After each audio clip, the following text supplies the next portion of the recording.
want to welcome you to the Ferndale City Council meeting for Monday, April 10th, 2017. Please rise for the Pledge of Allegiance. I pledge allegiance to the flag of the United States of America and to the republic for which it stands, one nation, under God, indivisible, with liberty and justice for all.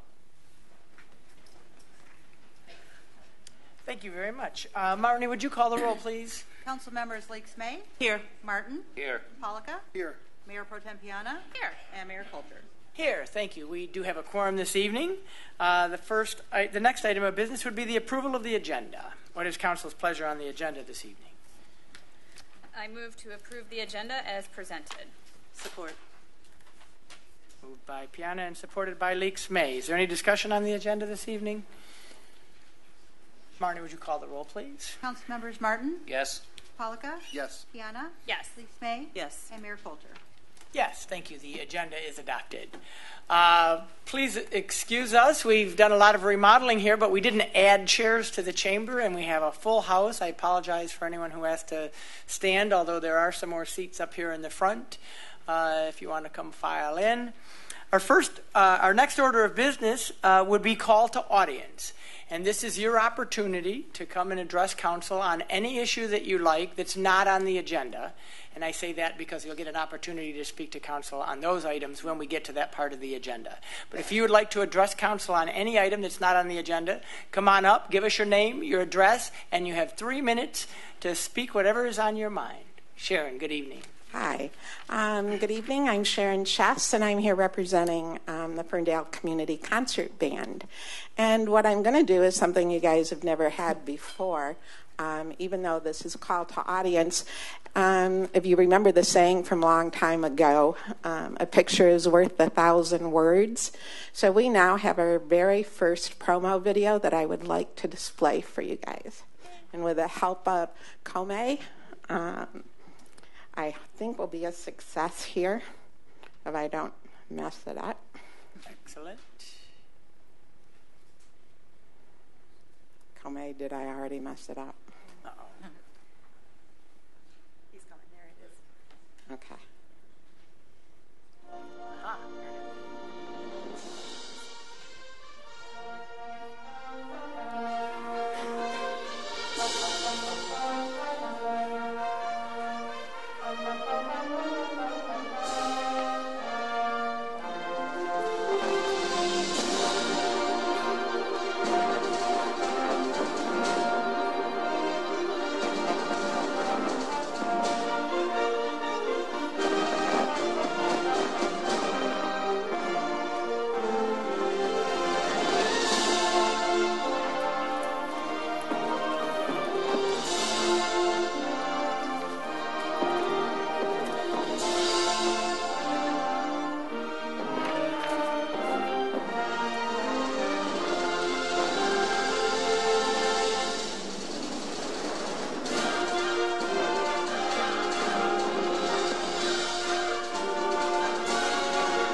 So if you were, thank you very much.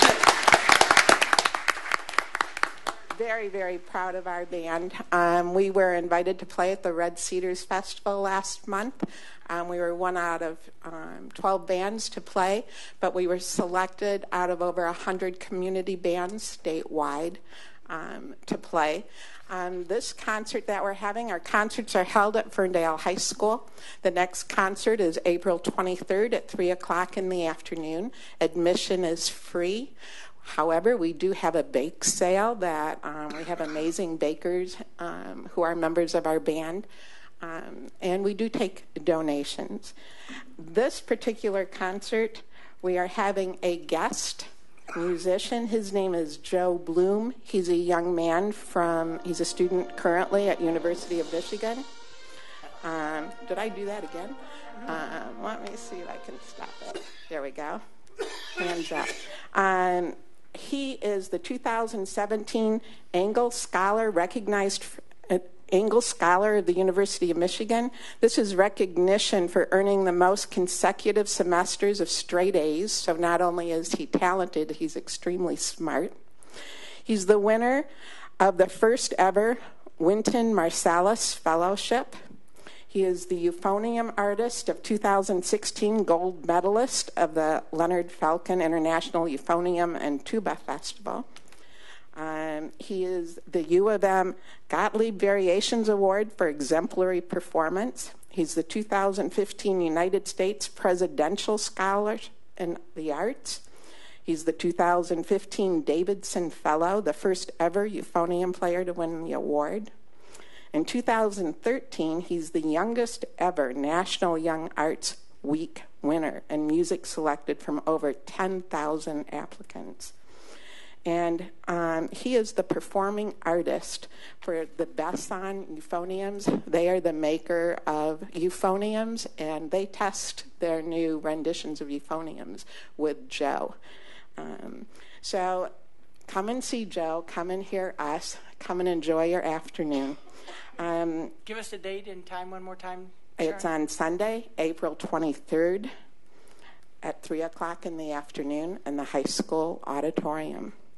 We have 3 students in our band. 2 of them are Ferndale High School students.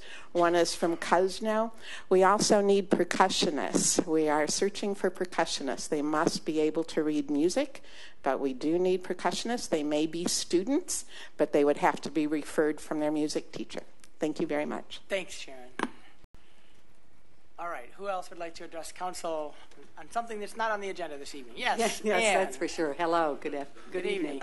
Ann Heller, 1024 Leroy, this time representing Fern Carefree Clinic with some stuff. And I have to tell you right off the bat, August 23 is a very popular day because it is also the date of our open house at our new site. And we want everybody to come by and see 751 East 9 Mile, right on the corner of Hilton and East 9 Mile Road, and show you what we did with the space. And I'm sorry to interrupt, but you meant April 23rd, right?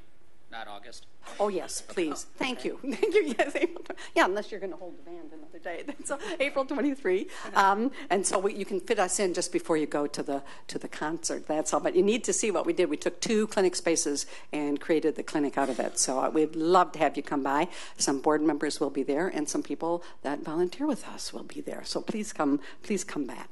The next time is on May 18, annual dinner. And believe it or not, this is our 9th annual fundraising dinner.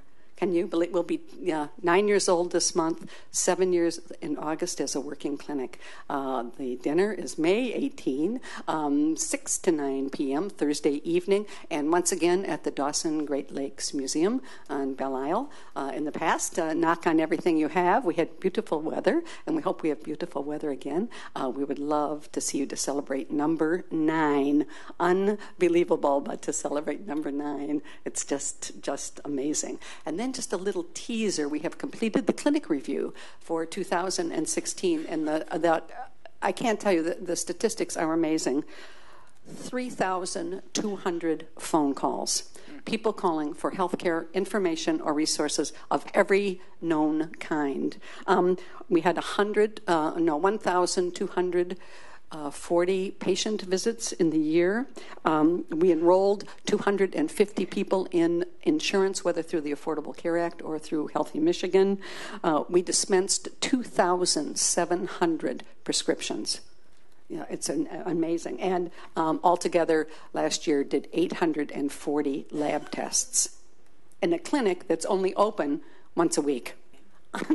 Unbelievable. And that you have to just give a huge, big shout and everything else to the volunteers. We have never closed a clinic because we did not have medical volunteers. It's unbelievable. The report, the 2016 clinic review will be on the website in May. It gets approved in April and it'll be done in May. But so if you want, there's a ton more, of course, of this. But I just thought those were pretty big numbers and something you should all be proud, because without you, there would be no clinic. So remember, we we've got open house on the 23rd. We have dinner on May 18, and to everybody else, thank you. Thank you for supporting us. What time on the 23rd, Ann? 23rd, 1 to 4 in the afternoon. So come by here quickly, see the clinic, see everybody, and then shoot over to the concert band. How does that sound? Nice Sunday afternoon, if you ask me.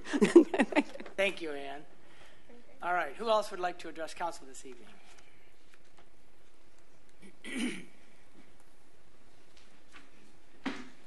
Good evening. Good evening. Jim Braidwood. I live on Edmund Street. I spoke at the last council meeting regarding the objection to the community over the obviously approved now apartment complex. You know what, sir? I am going to ask you to pause because that's on the agenda as item A, so we're going to have public comment on that item then, if that's what you're going to talk about. You'll have an opportunity to talk, but just when we get to that item on the agenda. Is that okay? That's not the way I interpreted it because everybody, the letter that was mailed out, and when I was here talking about it, they said they put it on the agenda for today, but the agenda doesn't reflect it. It talks about the barricades at the end of the two streets. Well, that is what is on the agenda, but I think those are related issues. As long as the apartment's included in absolutely, that, then absolutely. You will get an good. opportunity to talk in just a few minutes, of course. All right. But this is for folks who want to talk about something other than what's on the agenda this evening. Earl. I'm Earl Sparkman, 3341 Grayson. Been here since 1971, so I've been here a long time. They last year started paving our street from 10 Mile to the end of the block. Yeah. I want to be honest. The paving is not too bad. All the other support work is the biggest mess I've ever saw in my life. And I was just wondering if you knew it, if anybody's ever come up there and saw it. I've talked to the people at the yard a number of times, and they've tried their best to help. They have, I think. It's terrible. I certainly hope that you're not going to let that go like that. So Okay. we've got the right guy for you. Our DPW director is right here, Okay. Lloyd Curitin. Okay. And why don't you give him your contact information, or you guys can connect, and you can tell him the parts of the project that you didn't think went very well, and Lloyd will take care of it. Thank you. All right? Thank you, sir. All right. Well, good evening, sir. Hello, Matt Helms. I live at 618 East Webster. I'm here on behalf of a number of people who are here in the audience today. Hold up your signs. We are strongly. Wait, they've got signs. Wow. We are here strongly. Carrie, you have to get a picture. Power of visual imaging. Right. Hang on. Carrie's going to get a picture just because, we don't get signs very often. Just yelled at. There's no concrete place. This is awesome. Thank you. Thank you. All right. Yes, Matt. Okay, so obviously we are here very strongly in favor of the proposed mixed-use parking deck. We believe that this is the deck the city needs right now. We are in support of, for a number of reasons, the financial case for having first-floor retail office space there. We believe it will help expand our downtown, our city's tax base, and maintain the downtown street life that many of us moved here for in the first place. We don't want a big concrete blob like you would build in Royal Oak, where everybody walks by it and there's nothing to it except a place to park your cars. We believe it's fiscally sound, and as I said, just what Ferndale needs. I'm presenting to you tonight 238 signatures we gathered in a week online. It's probably not nearly as many as some opponents have gathered, but then again, we're not doing it with the help of paid canvassers. We support our downtown businesses, and and I am a regular patron, and just about everybody in the group is as well. But I have to say that we were seriously disheartened by to hear that they were hiring outside canvassers to do this, especially because they were the paid canvassers anyway were releasing some very deceptive information, and nowhere was it mentioned that if this proposal goes down, it's not a choice between one deck or the other. The funding for the deck goes away and we have to start over again. So I just want to say no more delays. We don't need a vote. We elected you to make the decisions for us. We believe that this decision is the right one for the community. That being said, we strongly urge the city to do whatever it can to help our downtown businesses through this process. We've been hearing about ideas like free or low-cost shuttle service, particularly for those most affected by the shutdown of the lot at Allen and Troy. I'm sorry. So we'd like to see that done, along with a very strong public awareness campaign that downtown Ferndale will remain open for business throughout. And with that, I close it and I present to you the signatures. If Thank you wouldn't mind giving those to Marnie, I'd appreciate that. Matt, I will just say, and this is not normally a back and forth time, but I do want to say our goal as a city has been to get out good, accurate information, which I don't think has always happened. And I want to commend you and your group because you have stuck to the facts and you have gotten out what I believe is factual information to the residents, and I think you've done them residents a service, and so I appreciate your efforts. Thank you.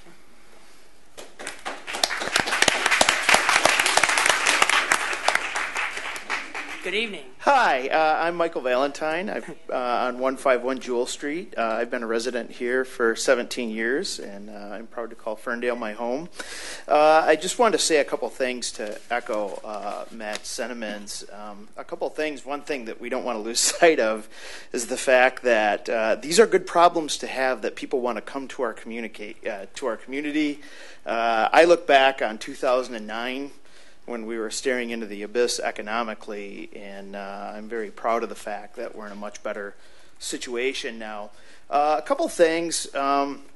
First of all, I read through the proposals and what the city put together thoroughly, and I just have to say it looks like a lot of due diligence was done to put your studies together.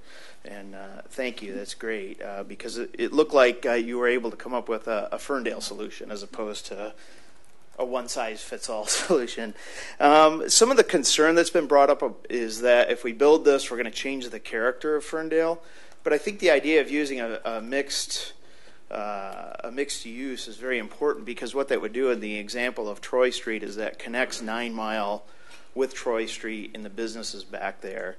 And my concern is if we build just a concrete structure, it creates a dead space when that's an area that should be a part of the city. And so what I like about that idea is that we're connecting the city and not creating barriers. So, in some other things, as some other people have brought up about the concerns about parking, is that, well, we should just wait for mass transit and people just shouldn't drive here.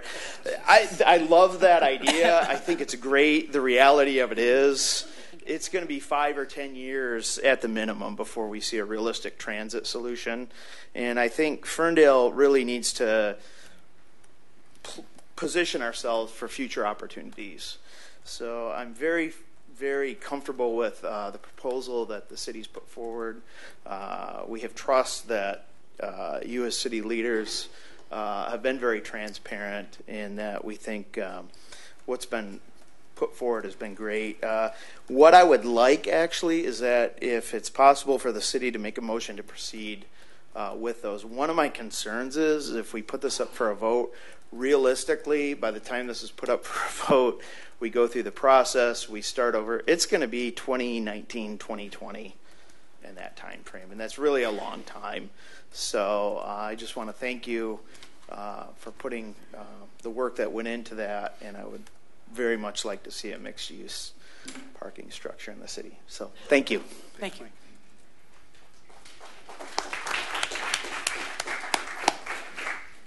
Good evening. Hello, good evening. My name is Oscar Renat, and I'm a resident of Ferndale, downtown, Allen and Saratoga area.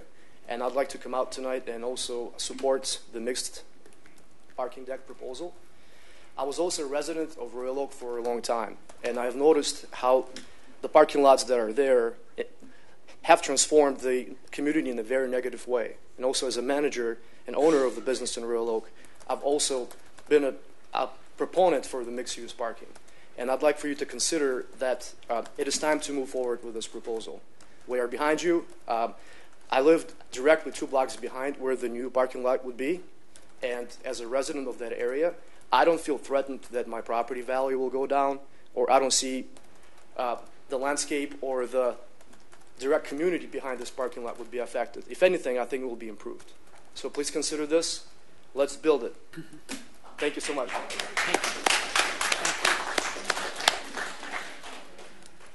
Is there anyone else who would like to address council this evening? Joanne.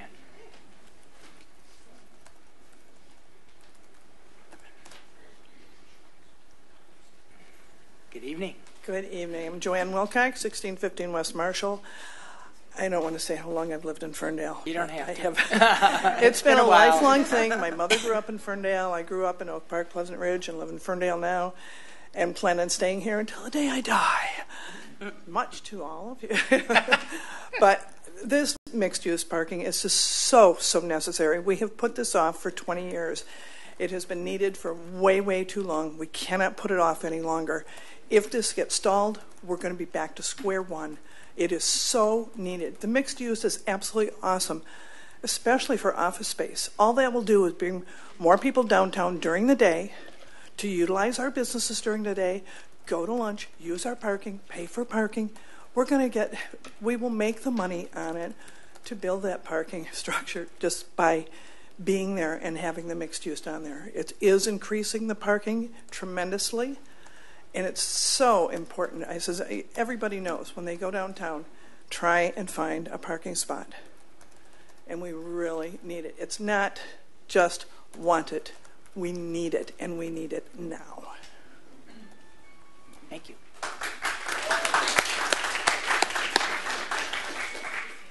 Is there anyone else that would like to address council this evening? Here we go. Can I give another minute? Yes, you may, sir. There's so many people here, supporting the garage or the parking structure or the multi-use parking structure, but I don't think that's a shared opinion with the majority of people that are in here. I don't think the community and the residents of the community admonish the idea or are in support of the idea of paying for a structure that's used by people that are just patronizing the downtown business area. And our feelings is if a structure of that type is necessary, and we're not disputing the fact that it is necessary. I grew up on Saratoga where they have to have parking permits now, right. So to park on their own street. It's definitely needed, but I don't think the community, the residents of the community on their tax base should bear the cost of that. So. And just to be clear, sir, they wouldn't. The revenue for the parking structure would come entirely from the parking fund, which is funded by people who paying money into the meters, paying tickets, not taxpayer dollars. Okay. Just to be clear.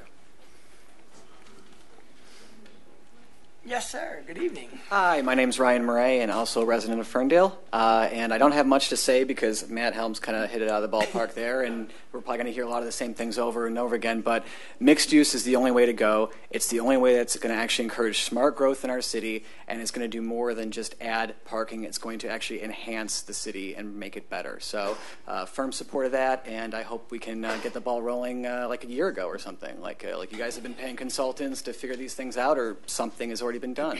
So thank you. Thank you. And again, I'd say thank you for your efforts to get accurate information out. Appreciate it, Ryan. Anyone else here that would like to address council on any topic of your choice? Good evening. Sean Starkey. I live at 618 East Webster. I also would like to say that I support the mixed-use parking structure. We need more parking downtown. This mixed-use solution follows national urban planning best practices. It fits in with the character of downtown Ferndale. And we can't let the naysayers send us back to the drawing board. I want the mixed-use structure because I want to support downtown. But in order to support downtown businesses, I need a place to park. Thank you. Thank you.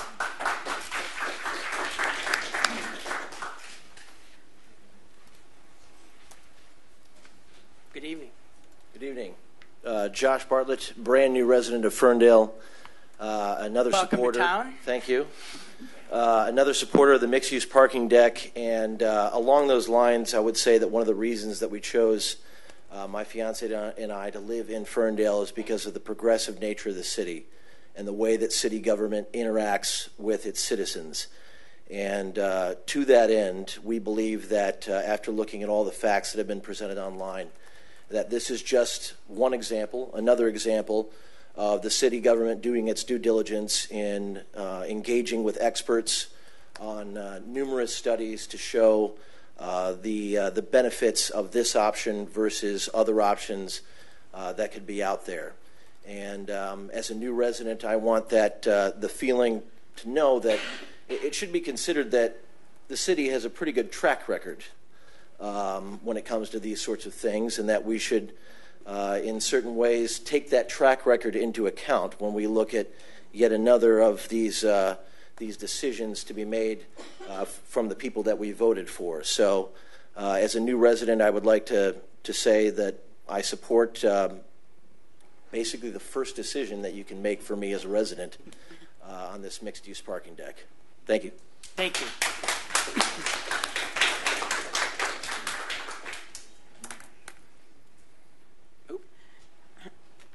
Sorry. Hey, if you would just, again, in a very clear statement for those who still are gathering misinformation, let them know that it is not affecting their taxes, that it does bring value, that there is funding, and you've already got that plan. So there is no more question about it. Just make it very clear. And Joe, I'm looking at you. What would be a good place? Either is it on the website or is it the separate website where you can get the latest presentation and facts? Yeah, if you were to visit the website, www.parkferndale.com, that is the project website. Go there, you have a history of all the key documents, including the retail study, the master land use plan documents that talk about mixed-use development and development objectives for the city, as well as kind of a history of all the surveys and all the engagement that has occurred up to this date. Thank you. You can also subscribe for alerts by text or email. Yes, you can. If you want more thing. Text Now that alerts we of have the got- latest parking news. Huh? Yeah, I'm not on parking anymore. Okay. I'm on a new subject. Yes, ma'am. Now that we're talking about April 23rd, everybody keep your calendars clear because we've got lots going on April 23rd. Besides the Fern Care Open House, the Ferndale Community Concert Band, we also have the Arts and Cultural Commission putting on Salon Sunday. Good. That is at 6 o'clock, so after the Ferndale, the concert band concert, and that will be at Dino's from 6 o'clock. That, again, is also a free concert. It's an hour long from 6 to 7. We usually try to go a little early, have some dinner, and enjoy the music. We're having J2C featuring John Kane will be there. We do this, we'll maybe take up a collection while we're there, but it is a free concert, and we do this with the Ferndale Arts and Cultural Commission. So please support us. Thank you. Good. And it's a busy day, but all good stuff. Good evening, sir. Hi, Kelly Welsh. I'm at 2044 Pinecrest. Been there 3 years. One of the things that really attracted us to Ferndale was kind of the small downtown, but still the progressive growth. I think the mixed-use project is the best choice for that land. I think if you put a parking-only dedicated structure there, it's going to create a large dead zone. Mixed use allows us to spread the downtown a little bit further, bring in additional businesses and revenue, and I think that's beneficial for everyone. On a side note, community pool at some point. Community pool. Thanks. Would you settle for a splash pad? Can I interest you in a splash pad? Can I interest you in a splash pad? Is there anyone else that would like to address council this evening? All right, I would close the call to audience portion. I want to thank everybody who came out and offered your support, and I know there were other folks that didn't talk as well, but thanks for being out here and showing your support. Much appreciated. We'll move on now to the consent agenda. Consent agenda items are items that council considers routine and we enact in one motion unless council pulls something from the consent agenda. Let me read that for you now. Item A is the approval of the minutes of the regular meeting of March 27, 2017. Item B is the approval to adopt the resolution declaring May 2017 as Bike Month in the city of Ferndale. Item C is the approval to accept the low bid of $39,921.05 to WCI Contractors to install and construct Safety Town at Garbett Park, to be charged to the General Fund Parks capital account. Item D is the approval of agreements with the RCOC for the maintenance of the above referenced traffic signals and RRFBs and the DPW director to authorize to execute the agreements. This expense would continue to be charged to Major Streets Traffic Signals contract account. Item E is the approval to grant permission for the use of the city right-of-way adjacent to 1101 Livernois between the improved roadway and the existing sidewalk at 1011 Livernois Seasonal Corner for the purpose of exhibiting goods, wares, or merchandise for sale from 8 a.m. on Friday, May 12th until 7 p.m. on Sunday, May 14th. To the extent that said merchandise, goods, and wares are displayed on the median only, that the ability of pedestrians to navigate the sidewalk is preserved and contingent on Carlotta Cardenas executing the attached license agreement on behalf of Seasonal Corner. Item F is the approval of the building encroachment request for 430 West 9 Mile Road with the condition that the final easement agreement will be approved by City Council as submitted by our city planner. And finally, item G is the approval of the bills and payrolls as submitted by the city manager's office, subject to review by the council finance committee. Question of clarification, yes. To the chair. Is the agreement with Seasonal Corners and Carlotta the same that we do every year? Did that change at all? Other than the year. The year, yeah.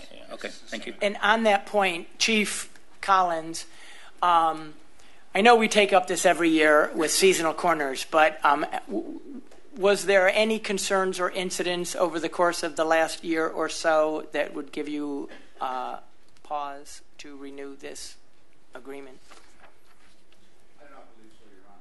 No. It's been the same for several years. Could you, I'm sorry, but just so everyone can hear you. We will again monitor it, make sure that we don't have any vision obstructions, but it's been the same for the last several years. Have there been obstructions in the last? We've had to have them move things here and there, but I mean nothing obnoxious. We just want to make sure that the sight lines are not impacted because the boulevard's so narrow there at right. But the fact that there continues to be issues there, when we do this every year and they know very well what the sight lines are, gives me pause. It's generally not this weekend. Generally, we're okay this weekend. It's after this weekend is over that we've had to go back there and police that a little bit. I gotcha. All right. So after this event was over last year, there were other incidents where things were put in this space. Correct. All right. I'm going to ask that we remove this item from the consent agenda and put it on the regular agenda.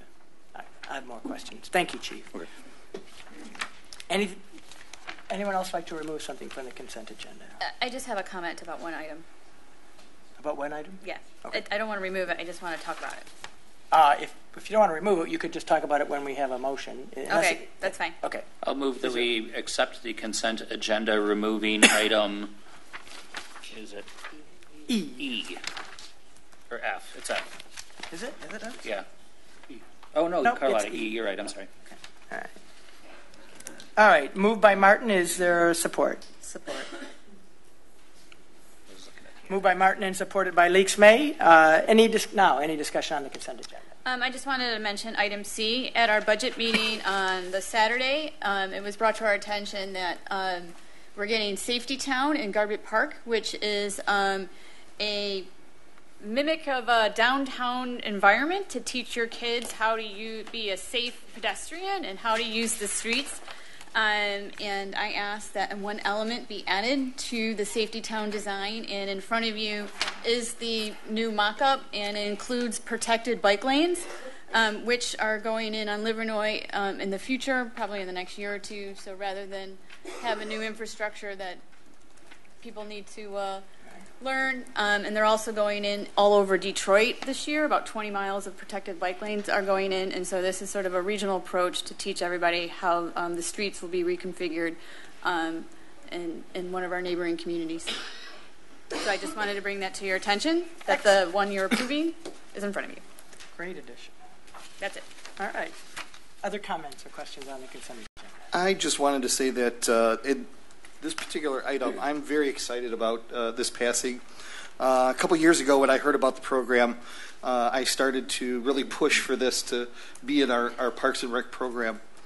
And so I'm looking forward to a new children's training program. And I apologize for my labored breathing, but I just got out of the hospital at 2 o'clock this afternoon for respiratory issues. Well, we're glad you made it. Yes. All right. Other comments on the consent agenda? If not, Marnie, would you call the roll, please? Councilmembers Polika? Yes. Piana? Yes. Leaks May? Yes. Martin? Yes. And Mayor Coulter. Yes, thank you. The consent agenda is adopted. Moving on now to the regular agenda. Item A is the consideration of new traffic blockades at Inman and Horton at East 10 Mile Road. I'll ask Jordan, or is it just Jordan, to give a brief introduction of this item. Then I will open it up for public comment on any aspect of this that you would like to discuss with us, and then we'll have the conversation. Thanks. Hi, Council. So, as you mentioned, this is for a traffic control order for a proposed apartment development at 928 East 10 Mile. Just to clarify a little bit of process, I'll give you a quick overview and just sort of recap how it got to you today. So, essentially, the site plan was approved by Planning Commission. However, that approval was contingent on the item that is before you, which is a traffic control order, which is essentially involved in relocating some existing traffic barriers a few feet south to do a few things. Essentially, it would allow fire access during an emergency. It would limit traffic through the neighborhood by eliminating the potential for a cut-through from the El Shaddai parking lot. And it would also prevent blockage of neighborhood driveways. So that's essentially what when the Planning Commission approved the site plan, they made it contingent upon this traffic control request being approved. I could go into an overview of the project as a whole if you would like, but in general, that is the issue that's before you today. And obviously, one of the things in the engagement of residents, now this was a use that is permitted by right in the zoning district of R3, so that's why you didn't have sort of the robust sort of public notification process because it was not required by ordinance. That being said, we did engage residents that lived near the proposed blockades to make sure that we got input from them. And we, I beg to differ, but that's okay. I mean, we respect everyone's opinions, but we did talk to several residents, some who are here today, and we did put a mailing out to make sure that there was an opportunity for public comment on the project as a whole. And so that's what's here tonight. May I ask a question? So please hang on. You'll all get an opportunity to address us. So to clarify, I know you said this, but I just want to make sure it's Sure. universally understood. If council either fails to take action or denies this tonight, then the Planning Commission's action is null and void. It goes back to the Planning Commission, correct? That is correct. All right, thank you. The entire action, not just the parking. Entire action, yeah. That's correct. And again, just for, I suppose, for emphasis and clarity, this traffic control order is a contingency on this site plan approval. So the approval only exists if this is approved.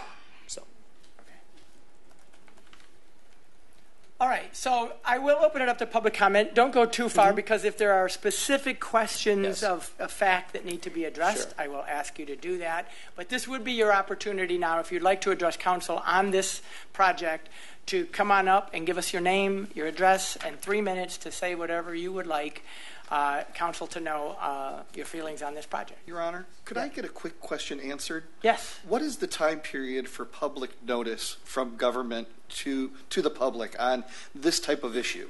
Is it 48 hours, a week, 10 days? This is not a scheduled public hearing, so. I'm just talking about public hearing. So when we had a public hearing on this particular type of public hearing, there's some statutes that require additional time of 15 days for public hearing, but not all public hearings at council. Your microphone is... I'm sorry. It depends on the particular statute that it's involved as it relates to the length of an actual public hearing that council is going to entertain. The matter before you this evening, it is not a public hearing. It's part of a normal council agenda where specific notice was not required either by publication or by mailing. Thank you. All right. So now, if there's anyone from the public that would like to address council, and sir, you want to go first since... I'll kick it off. Why don't you, sir? All right. There's a vast majority of people on Horton and Inman streets that are vehemently opposed to the apartment complex and all that it brings. Not only to the relocation of the barricades, the design of the barricades, how they will affect the end of the street, prevent some turnaround capabilities that are existing, and allow people at the end of Horton Street to continue to use the alley, as well as that first house south of the alley on the west side of the street to be able to back out of their driveway and then maneuver south on Horton Street. We are opposed to the fact that, we were not communicated at all with regards to this development. We feel that 28 units apartment building with 46 parking places is woefully inadequate.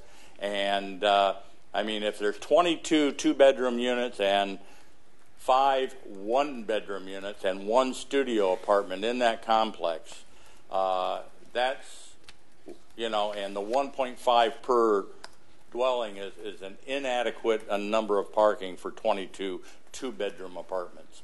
That, in addition to the ordinance that Ferndale has of limiting a facade length to 150 feet, and the Planning Commission overtly waived that and allowed that facade to be 73% longer than what ordinance allows, is ridiculous.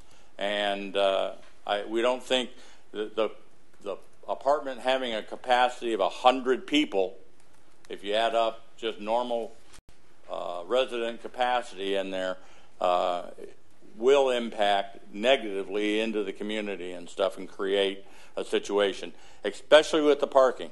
And if it goes through and continues to go through, and we caution everybody as well, if they go the route of parking permits, then the people from the apartment should not be able to get parking permits for Inman or Horton. And I'm sure there's a whole bunch of other people here feel the same way.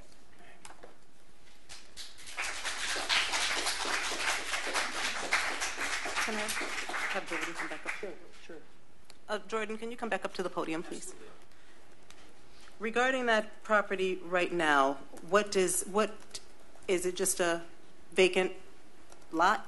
It's the former El Shaddai Church, right, which is vacant, as I understand. Okay, but the church still stands right now. Correct. Okay.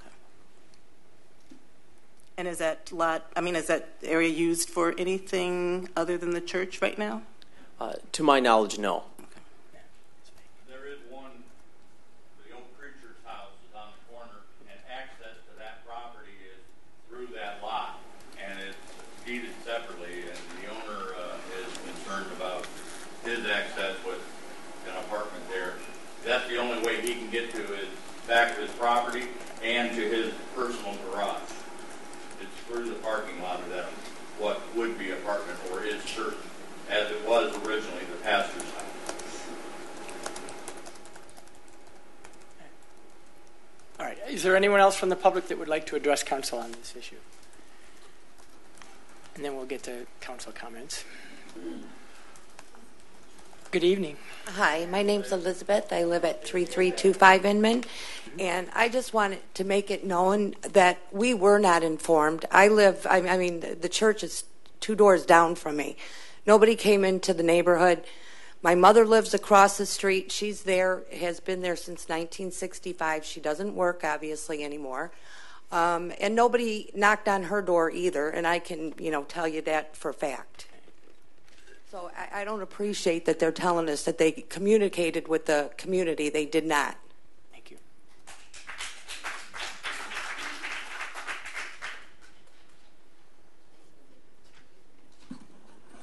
Again, I live at 3341 Grayson. I'm Earl Sparkman.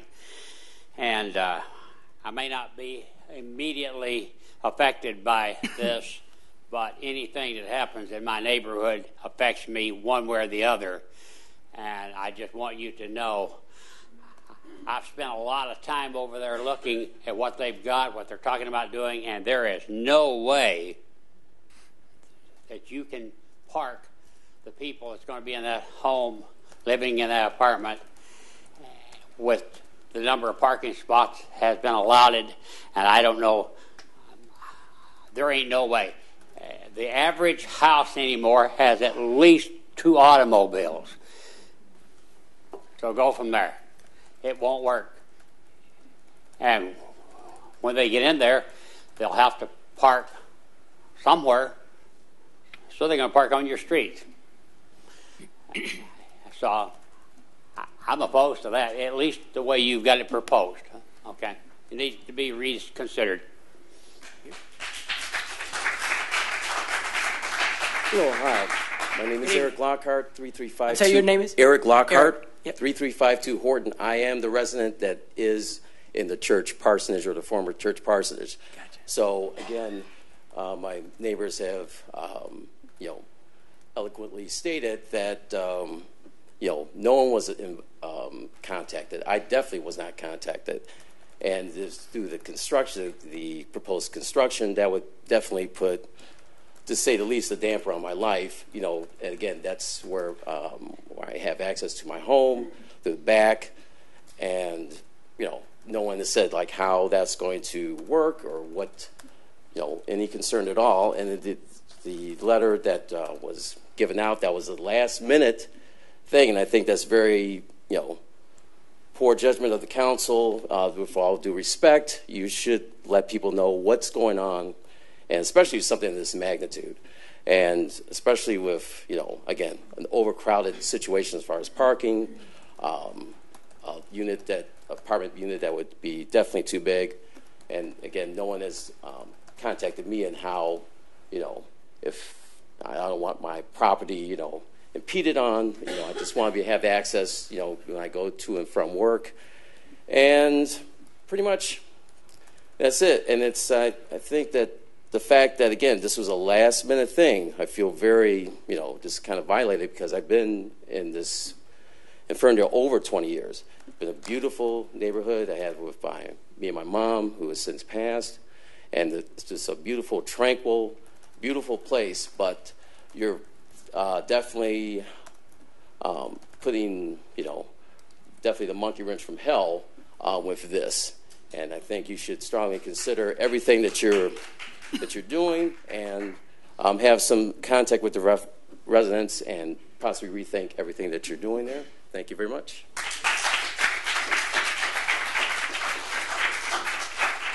Good evening. Hi, Mike Gorney. I moved into Ferndale in October. I live on Inman Street. I'd like to just reiterate what everybody else before me has said about the parking and all those things. I would like to also touch on the lack of knowledge of the meeting. It was on March 27th. I'll agree with everyone else. I received it on Sunday or Saturday and had to be there on a Tuesday. I made it for that, but we were postponed until today. And like that man came up earlier saying, are we going to talk about this today? Didn't really even seem like we were going to talk about it. It seemed like it's already been decided and we're going to move on with redoing the traffic barriers. So I agree with him today as well. As for the street itself, I am worried about the property values moving into Ferndale. I don't want to move in within the first year and have my house value drop down. Not to mention my next door, the person next door, there's some issues with some of the houses as it is on the street in terms of probably needing to be torn down, and how will that affect future people coming in to build. I'm also here representing our neighbor who also lives on Inman. They've discussed potentially building on a lot down the street on Inman as well, and they've told me that if this goes through, there's no chance that they're going to be building on that lot either. So, I just like more time to kind of like look at this whole situation, do the research on myself. I've received just 2 flyers from people on our street explaining the situation, and I've really not been able to find any more details other than a news article that was published a couple months ago on this subject. So, if you vote to turn it down now, that'd be great. But if you don't, I would like myself, my Inman residents, and Horton residents more time to gather more research on this subject too. So thank you. Thank you. Hi, Gerlinde Bone, 836 East 10 Mile Road, and I'm the third house down in the alley, and I fear that impeding traffic, there would be so much traffic because if the barricades get like moved just a step up or a few steps from where they are now, anybody that lives in this apartment building, they would come through the alley if they come from downtown Ferndale instead of taking Woodward. That's the long way. So they'd take the short way, they would go to my alley. So in case, I don't really care if there's an apartment building, but I would want to have private parking in front of my house. It's like New York. I tell somebody that moves in, I have a lot of renters in front of, like, besides me, I tell them, this is not, like, you got to park by the inch. This is my spot, and because, you know, that's what it is. So I would want to have private parking. So that's it. Thank you. Yeah.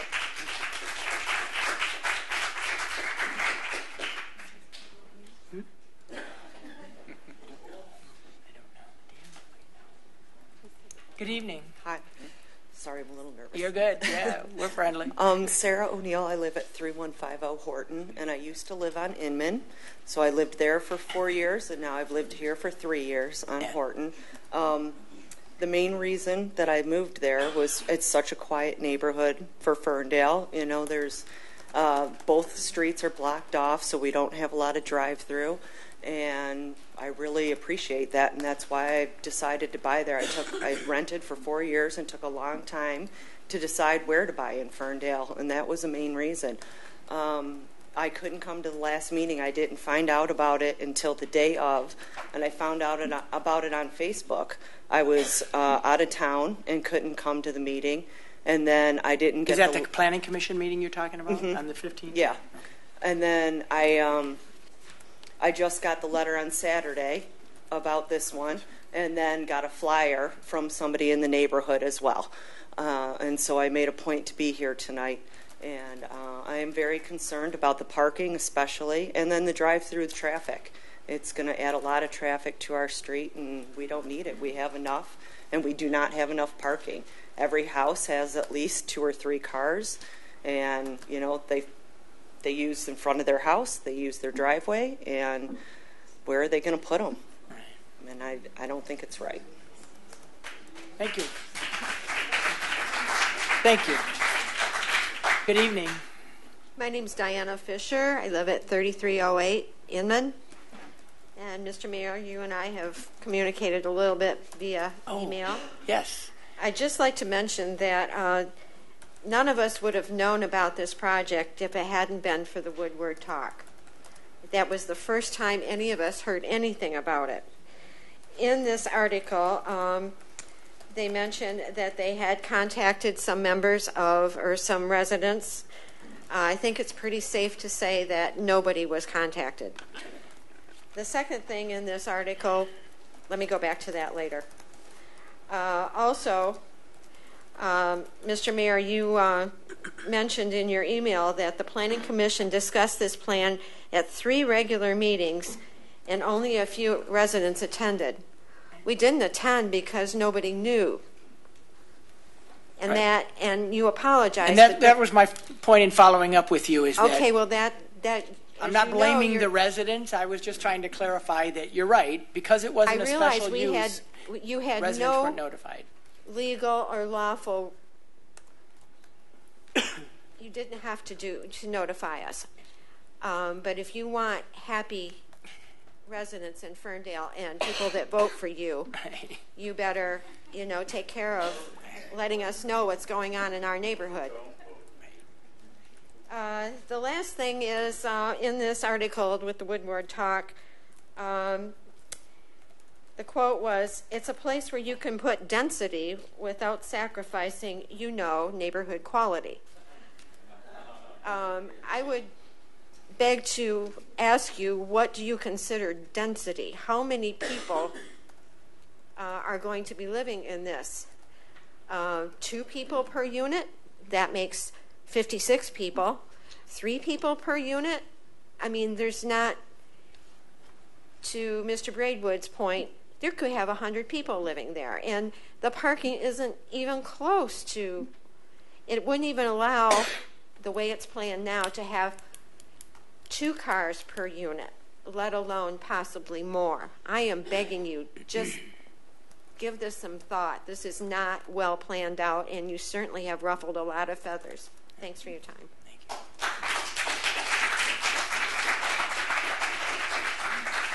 Good evening. Good evening. I'm Bradley Garrett. I live on 3314 Inman Street. I wanted to reiterate the fact that we weren't contacted just by saying that my wife is a stay-at-home mom, so she's home all the time, and she didn't receive anything. So if she's home at all the time and didn't receive anything, it's safe to say that there was no contact attempted. And I just want to support everybody else that was saying, you know, about the parking and the traffic and all of that stuff, and that you would also reconsider. Yeah. Thank you. Thank you.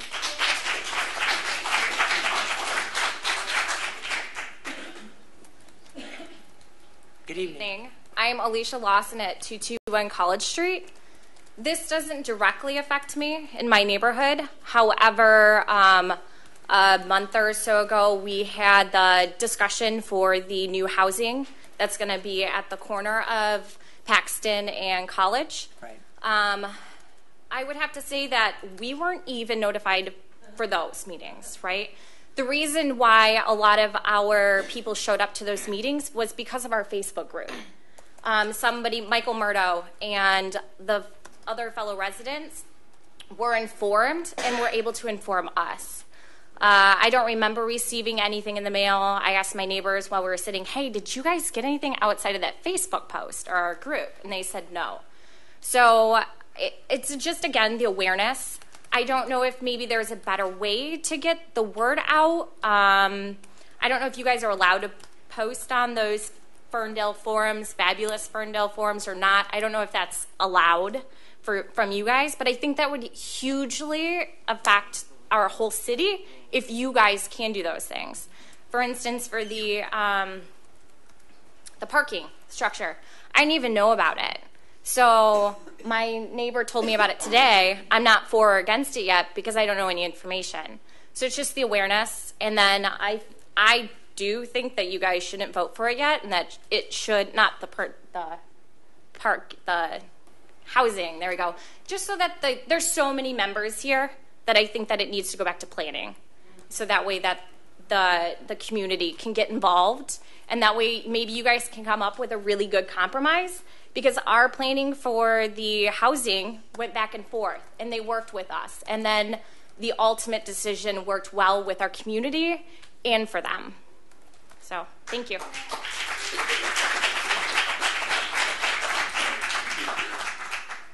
Good evening. My name is Alan Voltaggio. I live at 3171 Grayson Street. I may not live on Inman or Horton, but this indirectly affects me in a few different ways. We are a major thoroughfare as it pertains to traffic, so we know what that means when much of the traffic that comes off of the service drive comes through our neighborhood. In one way or another, we are affected by that traffic on Goodrich and Grayson, just to the east of Inman and Horton on the other side of Harding Park. One of the things that I would be strongly considerate of, or ask that the council please consider, is that I would just move that there be more time allotted to go into planning on this. I don't know much about the makeup or the structure. It appears that it's a pretty large piece of construction going on a fairly small size parcel, so that's something that would be of concern from a sheer density or volume of incoming residents.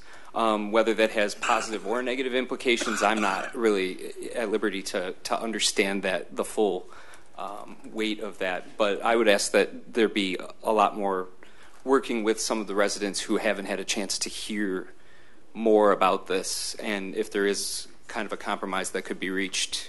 I appreciate your time and consideration. Thank you. Thank you.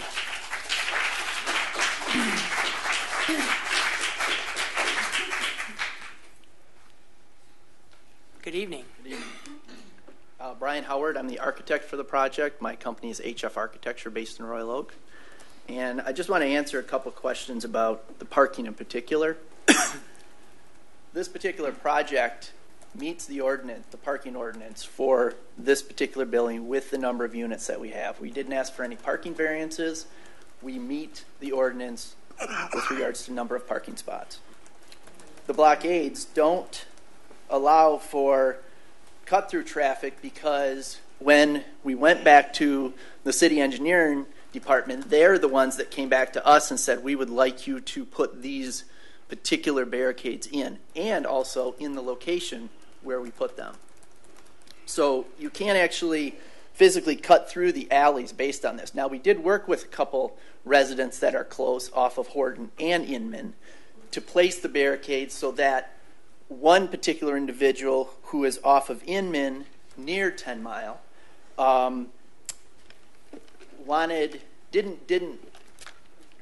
the barricade location did not matter to him, that he could go right onto 696.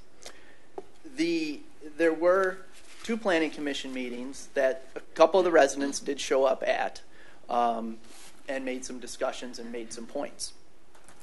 There's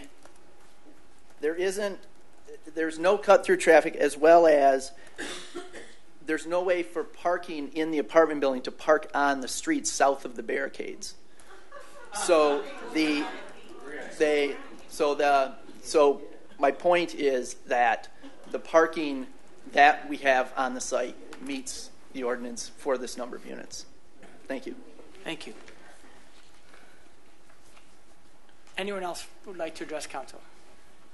Step right up. Good evening. Good evening.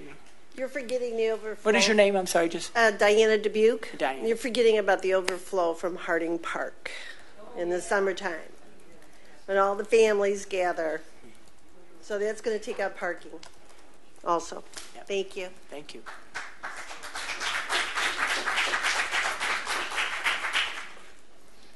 Good evening. Hello. Janice Terakowski, 3271 Horton Street.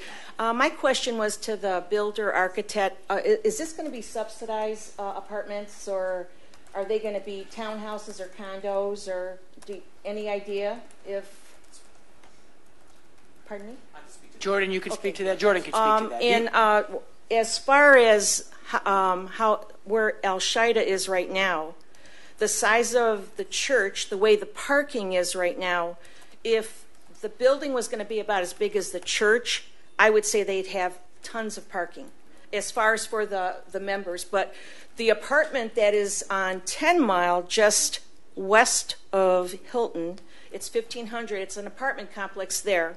Very nice, well-kept. They got parking on the side and in the back. I just don't know. I think they want to make this building so big. That's why the parking is going to be so little. And does it have to be that big? So that's all I wanted to say. Thank you. Yep. Thank you. And Jordan, do you want to just address the type of units? Absolutely, and that was a concern that we heard, was about this. Is this going to be Section 8 or subsidized housing? And I can invite the architect up if there are additional technical details, but the short, non-wonky story is that these are not going to be subsidized units. They're going to be market rate.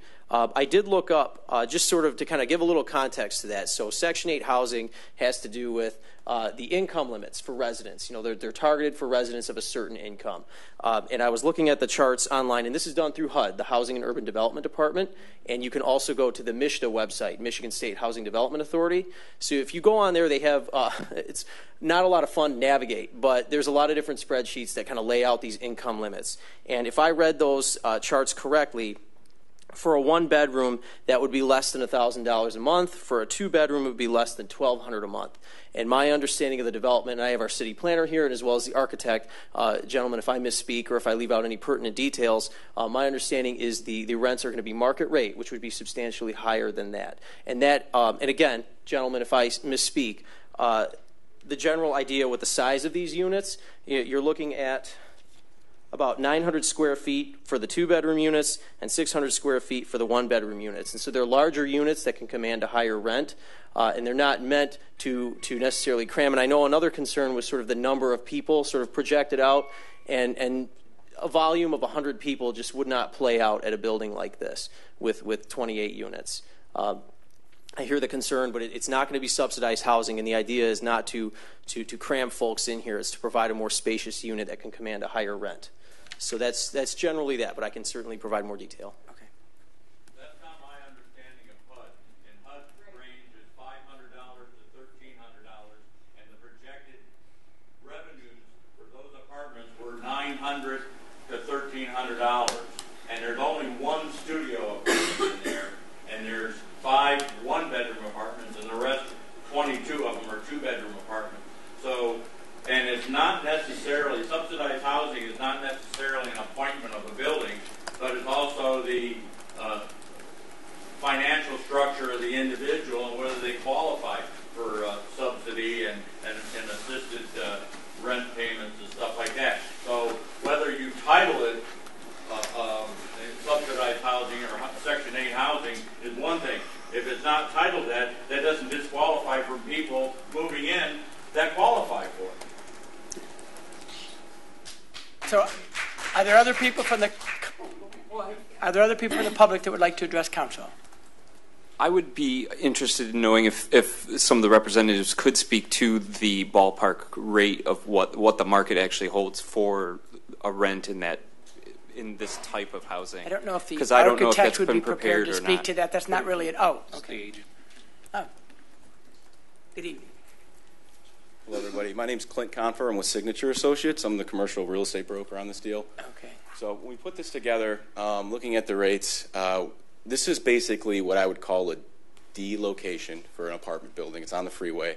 Access is it's not great. It's not walkable. So there's not a lot of guys that'll build on this site. Found somebody who will, and it's going to be a Class A building. With that, it's going to be, I would say, $1.75 a foot is going to be the target, which is going to put you at $1,200 to $1,500, depending on one bedroom, two bedroom, and it's going to look great. Everything fits within the ordinance. Everything, it's a 7-iron down the middle of the fairway, as far as I'm concerned, as far as what the building is. Right. My concern is if obviously it sounds like everybody wasn't notified, which is not good, but I did try to contact the gentleman on the southwest corner of the property regarding this, and there is an 8-foot driveway. There's enough room there. I was working with the architect on this, so I did try to make that stop. It obviously didn't stop at anyone else's house because it's really hard to cover, all that ground. But certainly, I'm trying to make the city look better like everybody else here, and that's the goal. Where do you live? Well, I do a lot of work in Ferndale. I've been working in Ferndale for 10 years. Berkeley. Berkeley. Not Ferndale. No. Yeah, so I've been working in Ferndale for about 10 years, so love the city. It's a great city. All right. Address your comments to. This isn't a debate. Yeah, address your comments to council. Kay, you want to address council? Kay Watson. I'll try to be quiet, which is difficult. However, as you can hear from all the residents here, this idea has turned our lives into a nightmare. Is this a subtle way of trying to force us to move out of Ferndale? Our property values are going to drop over this. Plus, if people move and other people buy in, they'll be paying more than we were paying. So that would be a plus for the city. I dare say nobody would do what they're doing here on the west side. We get dumped on all the time, and enough is enough. And the blockades, we don't need them coming in. And like the one person mentioned about Harding Park, we can't even park on Inman when the ball games are going on. What do you think these people are going to do? You need to rethink this because you're turning our life into a nightmare, and it's a reflection on every one of you that's done it to us.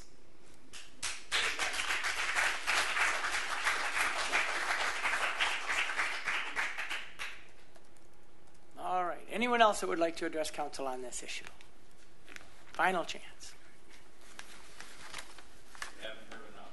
No, that's got the message. All right, now it is council's turn to ask the questions, make the comments. So I will open it up to discussion on council. I have a question and a comment. Yes. Can I do both? Of course. Okay, I don't know if you needed a motion for the comment. Justin, as I recall from the Planning Commission, the sale of the church property was still in process. Has that been completed? I would defer to our city planner on that question, actually. Clint, is the sale of the church completed? Has the sale been completed with El Shaddai? It has been sold? Yeah. All right.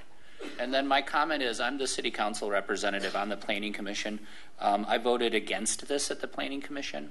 No. Let's just, thank you, but no. I'm going to vote against this tonight again. But the reason is that I think that I do have concerns about moving the barricades. And I just want to be transparent about where I'm at with this. And I just don't think the project fits in with the character of the neighborhood. So I'll continue to not support it.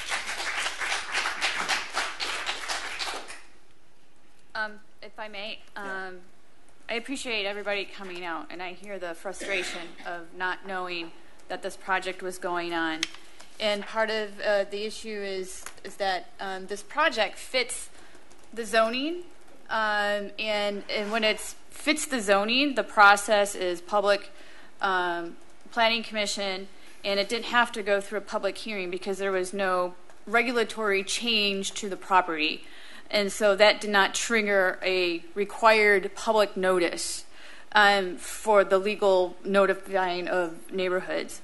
However, one of the residents mentioned that the developer of another project in our community has reached out to the residents. And so I was wondering, we usually ask all of our developers who come into Ferndale to play a part in doing their part in reaching out and communicating to residents. Pretty much all the 7 years I've been on council, we've asked the developer or whoever owns the property to do their due diligence in reaching out to the neighborhood as part of this project. Because the city is not responsible for doing all the communications all the time. And so if you're coming in to develop in a neighborhood, we have requested that type of approach. And so I was wondering if the city had asked the developer to do that type of outreach. That is a standard ask of the department. That said, however, I will say, I'm hearing the residents loud and clear, and that's my department, that's on me. I think we do have to take a look at notices. Obviously, the ordinances aren't made in a vacuum. These processes aren't made in a vacuum. It followed the legal process, but we're hearing you. We're hearing you that people want to hear more different ways. They want to hear sooner, and that's something that our department will take a look at, absolutely. But it is an ask that we make of all developers. Right, and so I just want to say that there's a shared partnership here, and I feel like part of this partnership wasn't upheld to our standard. So the blame does not fall on your department here, in my opinion, given our participation with other developers in the community and going on now what we have expected. But I also wanted to mention, I hear the residents are really concerned about, more people living near them. And we have a lot of housing developments going on now. You've read about them. And the side of 10 Mile has always been mixed use. So going up to 1 or 2 stories with apartments. So this isn't a regulatory change for this. It's just that a private property owner sold their property to someone who wants to put something else on there. And by legal process, the city has to walk the developer or the property owner through our process appropriately so we don't get sued. And I think that's what the staff has done here, given that there's lots of issues with communications here. But I also wanted to mention that the city is trying to solve some issues with bringing on new housing. We are very much single-family homes. We don't have a lot of different types of housing choices for seniors to transition out of a single-family home to live in a different type of housing. And this has come through our master land use plan, which we just approved in January. So we definitely know we need another type of housing stock. With that in mind, the rents that are being presented tonight, which I've heard is a concern, what we're really talking about is who can afford a $900 rent. Well, someone who is making $800 or who's paying $800 in rent is usually making $35,000 to $38,000 a year. So who is going to live in these apartments is probably someone who works in Ferndale, is a server, it could be a nurse, it could be a student. And rents that go up to $1,200 is someone who, alone, without a family, is making around $55,000 to $60,000 a year. So those are the types of rents where incomes can afford to pay those rents. And if you're doing market rate, you can't be eligible for low-income housing tax credits or subsidized rates without providing a low-income rate for that unit. That is not happening here, which is completely market-based housing. And so I want to be very clear about what this is and who do we want to live in Ferndale. And I hear on the forum all the time that it's becoming, rents are going higher and that normal Ferndalians who live here can't afford to live here. So this is a challenge that this council and this staff has been trying to address, of making sure we provide rents at a level that Ferndalians can choose to stay here, and that we're providing housing choices for the senior who's on a fixed income, maybe not be low income, but on a fixed income. And so this is what's happening with all of our housing around the community. And so I just wanted to make sure people understood the context of housing and what we're trying to do here so that people have more choices to live in our community. And so this is happening in the Dales neighborhood. This is happening in the Wilson neighborhood. This is happening, on the border of Oak Park and Ferndale where the schools sold their properties. This is happening in the downtown. And the rents that are being offered in this development, by the way, are the same rents that are being offered in the downtown. So that is market rate. So I just wanted to provide some context here from my perspective.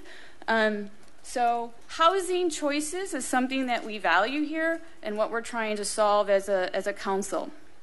With that in mind, I do think this needs to go back to the Planning Commission for discussion and making sure that the needs, as much as we're spending time on our downtown with this mixed-use parking deck, that the developer is actually listening to the residents and coming to the table with design solutions that actually work with this community. Because the property has been sold. If we don't do that, the site plan's already been approved. I think we're putting the city in a position of legal recourse of somehow. But I still think there's opportunity for the developer to come back to the table with design solutions that address the neighborhood's concerns. So, very long-winded statement, sorry. So I'm known for that. I'll piggyback on what you said about the communications. It is technically true that because this is a permitted use on this property, it's zoned for this sort of thing, you would not normally hear from the city or the Planning Commission about a potential change there, a change that is permitted.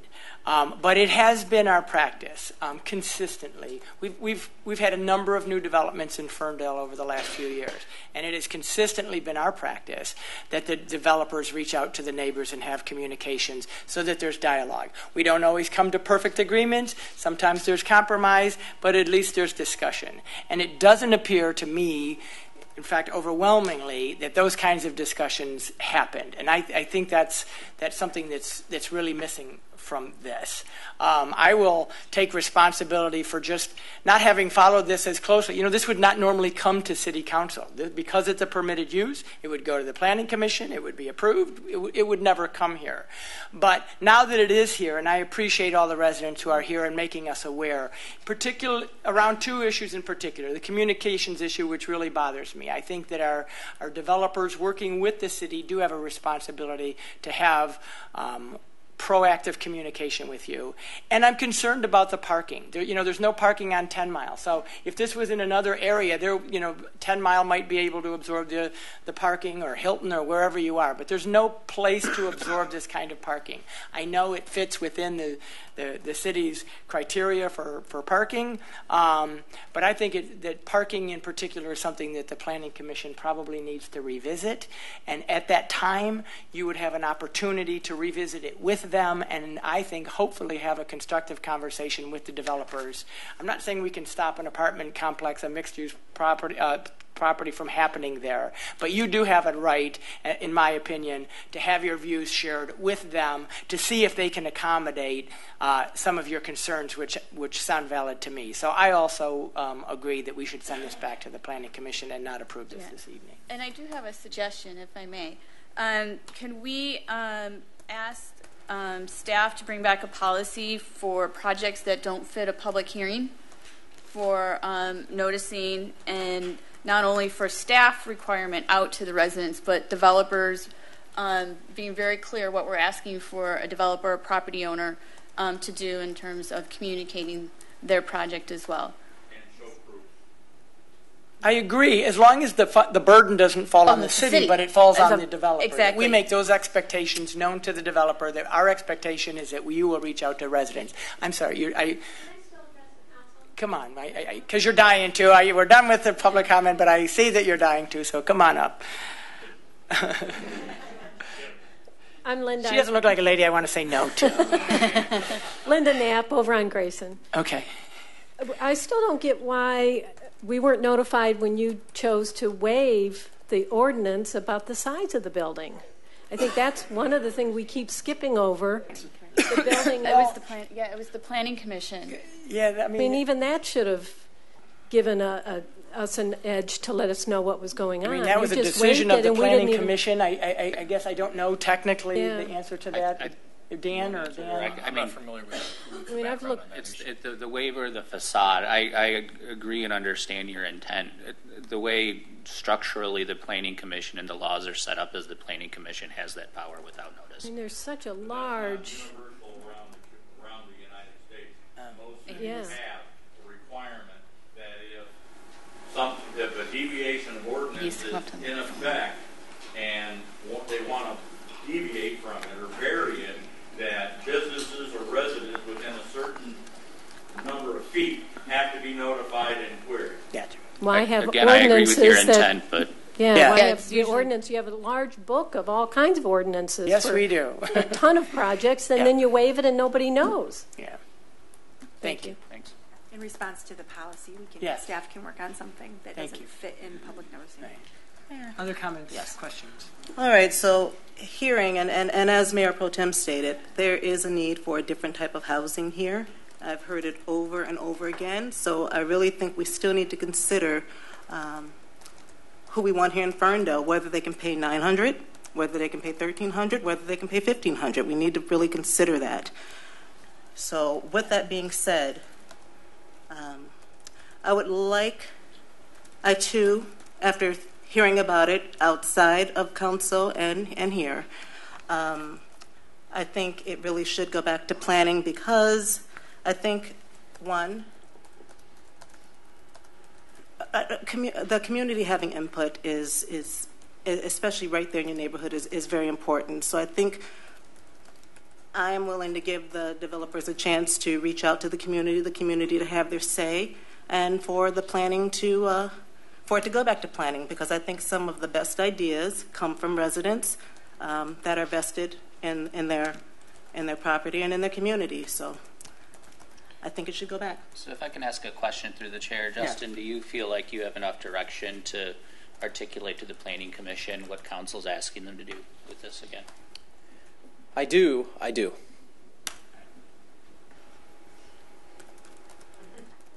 got my number, Justin. Call me if you need clarification. But it is Jordan, by the way. I'll just throw that out there. Justin, if Justin screwed everything up, then I can just kind of no. It's the JJ boys. Sorry. No. I'm so sorry. I know that. I absolutely know that. It's the JJ boys. Yes. Just So going to call you all I'm Jay. taking there's not going to be a motion made on this. So I will make one last point to Kay, because I just want you to know we have a number of development projects happening around the city. It's kind of a active time for the city in development. None of these projects are simple. We try to work through them as best we can. I just want you to know this is not an east side issue. The people on the west side are yelling at me too. We are not trying to drive anybody out of the east side or anybody out of Ferndale, okay? So just know these are difficult issues where you're balancing balancing the needs of longtime residents and the community versus trying to bring in a new housing stock that can attract people at different income levels. And that's what we balance as council, but we definitely appreciate you being here.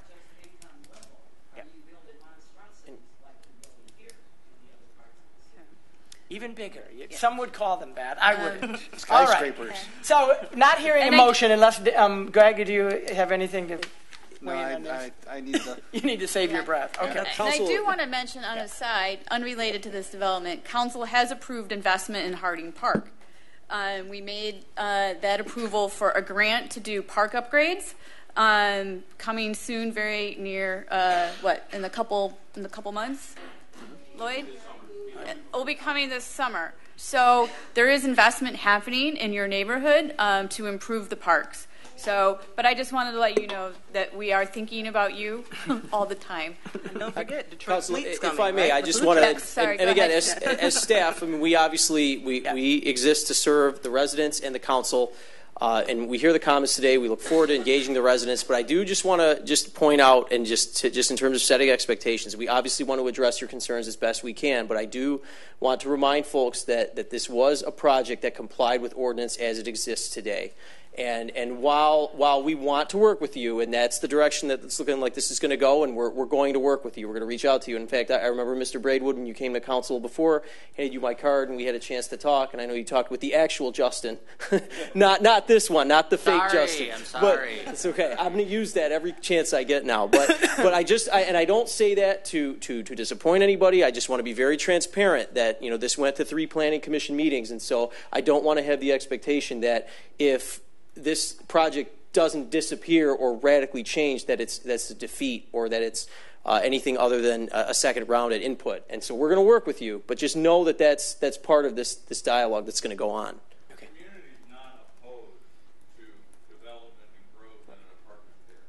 We're opposed to a 73% deviation from ordinance and making it 206 feet long or 60 feet long as opposed to the limit of 150 feet. So it's a design problem. So I'm going to limit conversation now because I think we've reached a conclusion. I don't hear a motion, and so without a motion, this item dies and gets referred back to the Planning Commission. The architect. Yes, sir. My question is, we were here for the blockades, but we actually never got a response about the blockades. That's why we were here. So we want it. Can we get an answer with regards? Are the blockades fine the way they are, or are they not? The request for approval of the traffic control order, there has not been a motion to approve that. So that's right. There is not a motion to approve the blockades as proposed. I'm not comfortable. We can query. So that's all I can say. That's all I can tell you. Yeah, you'll need to work with our economic development director and our planning staff to determine the next steps. Yes. All right. Moving on now to the next agenda item, which is agenda item B, consideration of the exterior lighting ordinance. And this is J for Justin. We both answered anything with J at this point. Justin, you want to introduce this item, please? Sure. Good evening. And if I may, we still have business here, so if you could keep your conversations low or outside, thank you. Yes, Justin. Yes. So, as happens with the master plan, we've been looking at a number of zoning ordinance updates and regulatory updates. Before you now is a update to the exterior lighting ordinance, which is regulatory in nature. So there's been a number of discussions dating back to last summer, just related on mostly questions from staff on the lighting ordinance as it exists now from, I think, 2006 or 2008. Pretty vague, needed a number of updates based on new lighting technology, environmental standards, and more development in the city in general, and then just discussions surrounding the master plan. So there were some discussion items with the Planning Commission back and forth, and then we had a public hearing on March 15th at the March regular meeting to talk about updating this ordinance, just mostly providing clarity, I would say. So there's been new updates to definitions with the new technology, and overall purpose. some of the highlights I mentioned in my staff report were related to pole height, which has been discussed at a few of the projects recently that have came before you, and coming up with a standard that's reasonable, being adjacent to residential, updating the minimum and maximum lighting levels to the standards that make sense for today and today's development. So that's a general overview, but happy to answer any specific questions on some of the technical aspects with the lighting ordinance, which can seem dull to many people, but I've got to know it pretty well over the past couple of years. I was about to say, nobody knows more about lighting now than you. Well, it's not dull to me, and I want to make sure, and you and I have talked about this, that the third bullet, that the prohibition of rope lighting is the LED rope lights that we have seen proliferate around the city, around the windows of all sorts of places. Correct. That specifically addresses Yes. and prohibits those, correct? And all right. And I know that we talked about, because there's been kind of a recent rash of them, in my opinion, and I thought we had talked about how this would I don't want to say grandfather or cover them, but it doesn't. Correct. So if they've got them up today, or they can keep them. They cannot. So since it is since it's a regulatory ordinance, yes, this would prohibit those existing and moving forward. So staff would notify any businesses that are that have these prohibited lights, and we had discussed potentially a 60-day notification window to come in compliance. In the ordinance, there is a 60-day effective date. So this would be published. Well, that's what I was saying. So unusually, council typically has ordinances effective upon publication. This provides that 60 days after the publication will be effective. Mm-hmm. Gotcha. All right. So that makes me happy. Anyone else have any questions about the lighting ordinance? I do. I believe, if I recall correctly, in our master plan that was about addressing a dark sky. Is this included, or are we going to do that at a later date and come back to this ordinance? It's sort of how is this related? it's affiliated in that there's mention of illumination levels being what is the correct wording for that? Essentially, there's a provision here that has a curfew window where it's suggested that businesses turn down lights. We chose not to make that a shall, I guess, language and require it, in that also it would require code enforcement to be working, I guess, a third shift to enforce it. So this is sort of a step towards that, and it's something that we can communicate to say, to explain what a dark sky ordinance is and why this would be good to eliminate some of the light pollution that's going on in the city. But it is not we won't be going and checking to make sure everyone is adhering to this potential curfew, but it's a step towards that. All right. And nobody can put on a blue light like the Lions Stadium and create a blue glow over Ferndale, right? Correct. That was very timely with this review. I got to take down the bat signal? Yeah. Take down your bat signal. All right. I have a question, Your Honor. Yes. How does this impact any residential homes? I know some people have rope lighting on their decks, on their front porches. This is strictly commercial buildings. Okay. Correct. Yep. No, I don't think we differentiated that. No. There is a specific section in the proposed lighting table that would address residential uses. And it does have certain standards in the table, the first entry of Table 1. And does that fit standard Christmas lights and things that you can buy at Home Depot? Yeah. Holiday lighting. Yes. That's exempted in sub E of that section. Right. Sub E, okay. Right. Okay, but that still doesn't answer my question then about the rope lighting. Because I have three neighbors. Rope lighting is prohibited. Is prohibited under D5 of the... For residential homes. Anywhere as seen is from drafted. outdoors. Really? Now, could we make an amendment to adhere to that only? We're not trying to block backyard Exactly. rope lighting This is- around your deck. Right. We're trying to address the LED rope lighting that has proliferated, yes, and in that building you're in as well, around the city. So if there's a way to carve out an exception for that, for residential.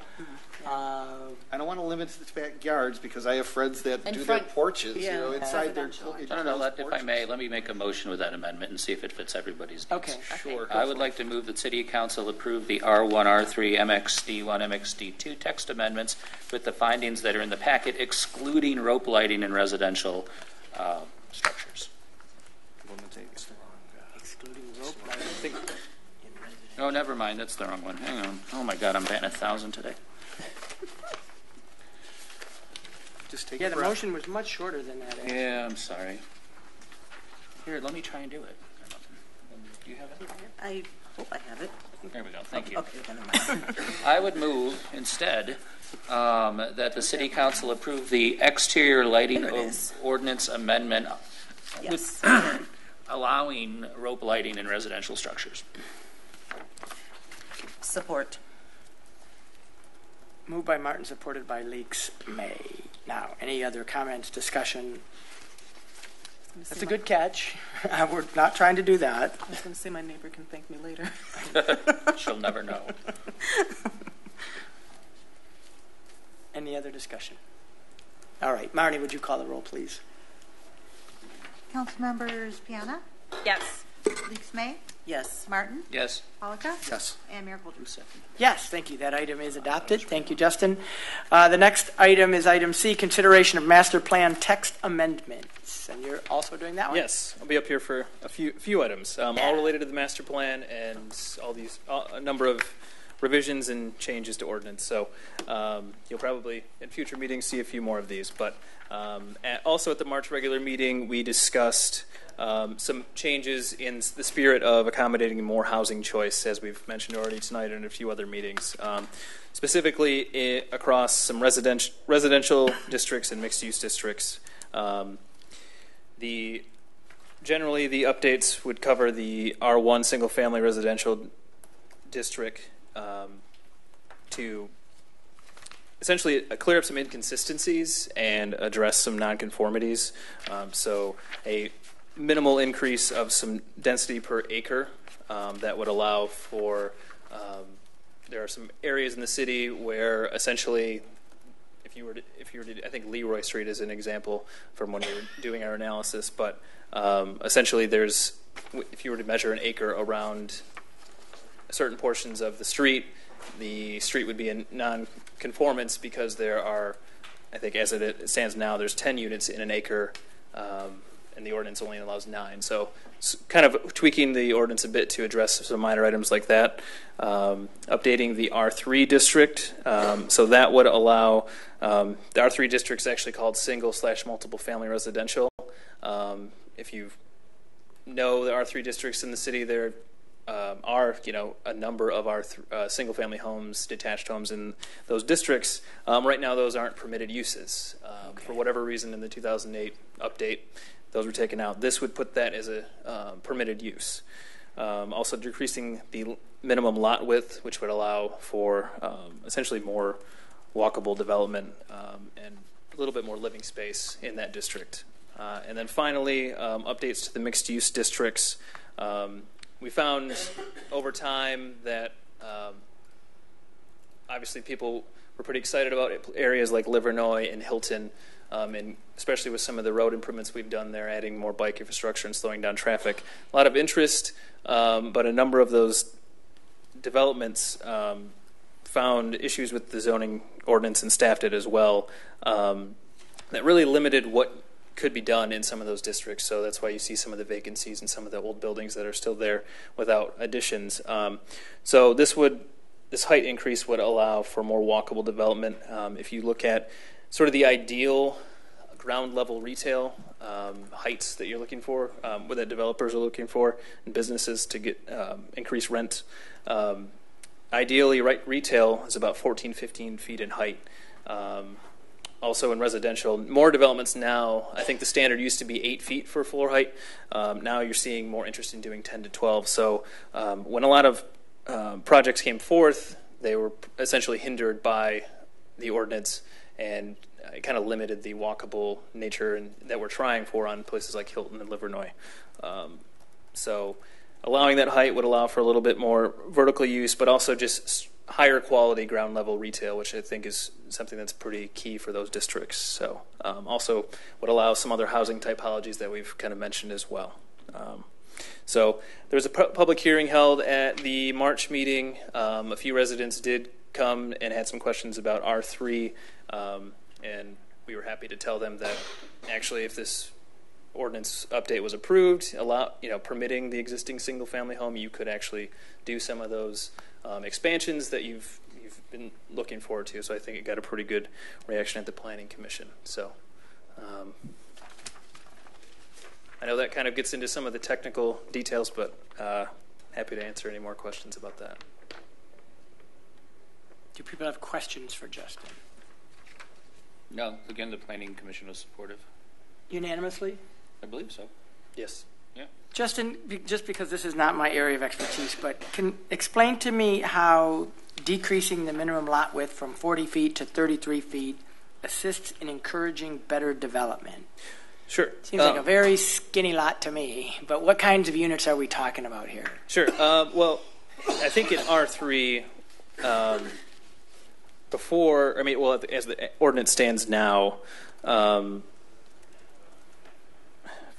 there's currently a maximum, I believe, and so this would create a 33-foot minimum. So it takes away that maximum aspect. So wider lots are usually better for infill. So 40 feet is not the minimum now? Oh, wait a minute. Decrease the minimum lot width from 40 feet maximum. Here to a 33-foot. If I may provide some input, especially on the east side, on my street, for example, a lot of our lots are 35 feet wide. A house gets knocked down, you can't do anything with that lot. Right. And it also allows for. So what do you do with it? But you're allowing it to go to 33 feet. Right, as a minimum, yes. Because there are some lots that are 33 feet. But you're saying you can't do anything with them. How does this help do something? You legally can't do anything with them because we're at the 40-foot mark. Right. Yeah, so you have a 35-foot lot that you can't build because your restriction says 40 feet. I see. So in the end, it's intended to allow for more living space as well. Right. Yeah. How many lots do we have like this? How big of an issue is this? I'm just curious. I think approximately. I'd have to get back to you on that. I think on average, most of the lots in the city are 33.3 feet in width right now. But in the R3 district, I'd have to get back to you on that for sure. Okay. Okay.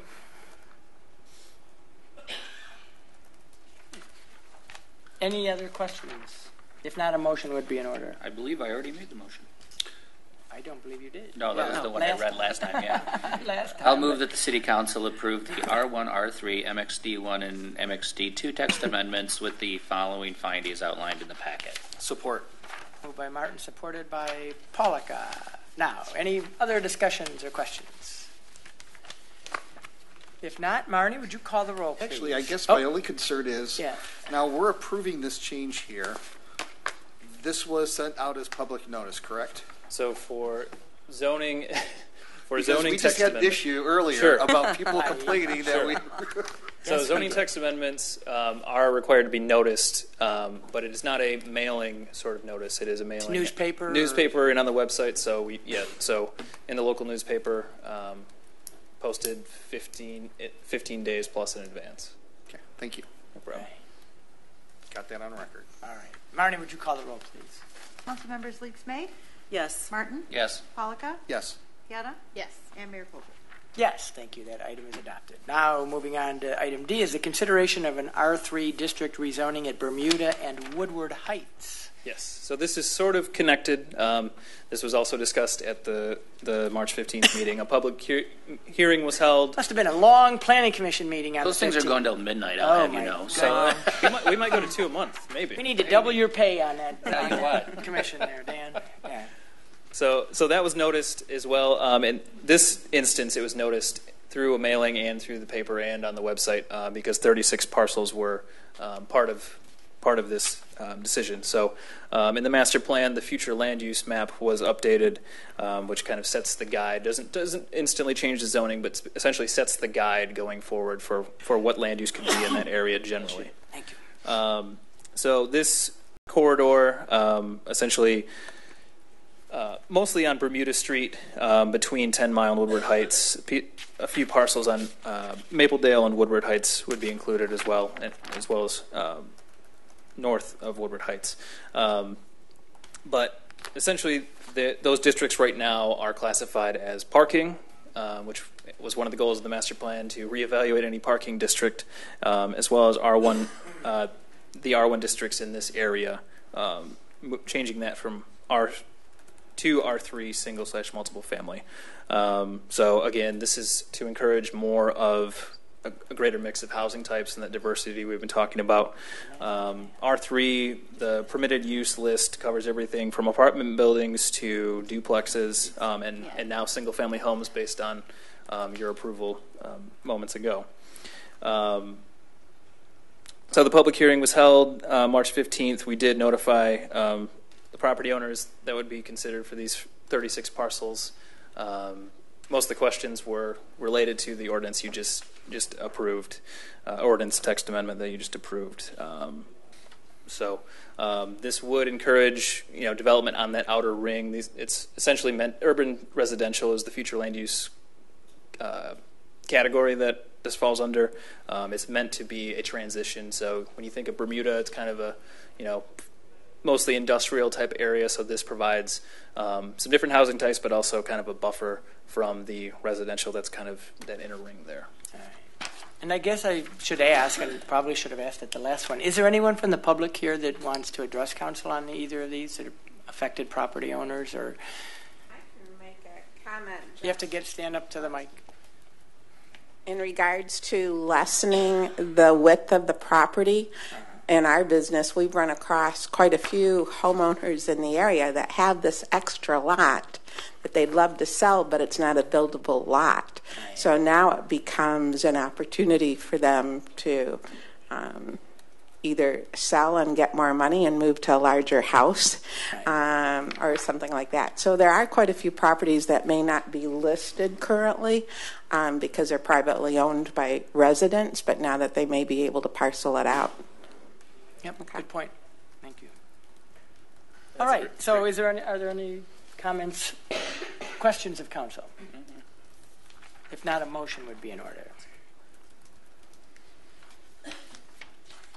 All right. I move that the City Council approve the zoning map amendments to rezone the parcels to R3 single multiple family with the following findings listed. Yep. Moved by Leaks May. Is there support? I support. Supported by Piana. Now, any comments, questions, concerns on this item? No. All right. Marnie, would you call the roll, please? Council members Martin? Yes. Polika? Yes. Piana? Yes. Leaks May? Yes. And Mayor Coulter? Yes, thank you. That item is adopted. Moving on now to the consideration of the 2017 pavement improvement project, and that's not a J name, that's an L name. Thank you, Mr. Mayor. Lloyd.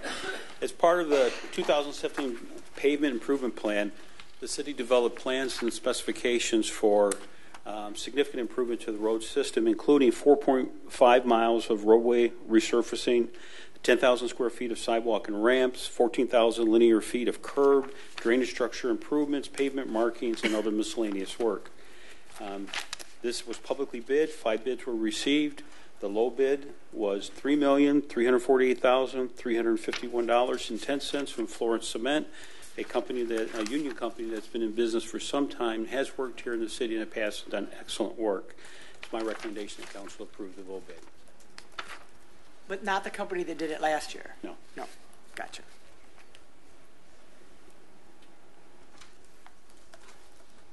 What's council's pleasure? I move to approve the low bid of $3 million, right? Is that the right word?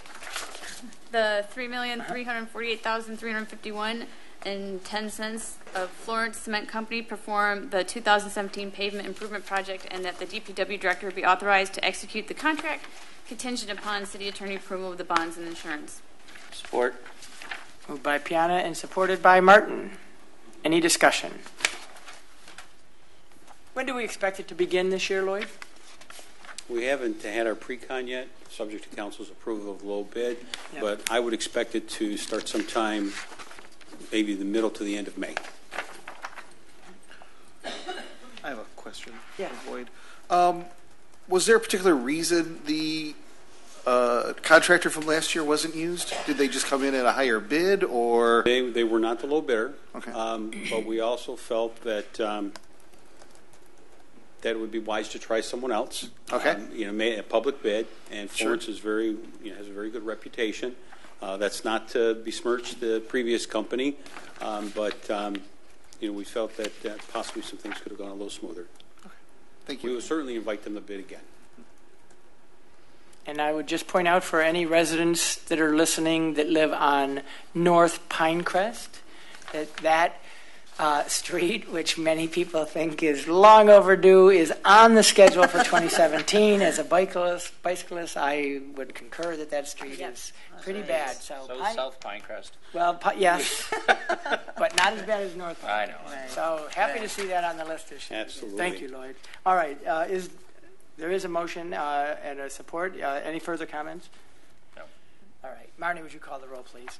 Councilmembers Polika? Yes. Piana? Yes. Leaks May? Yes. Martin? Yes. And Mayor Coulter? Yes, thank you. That item is adopted. Now moving on to the next item of business, which is the consideration of the 2017 Water Main Improvement Program, and that's also Lloyd.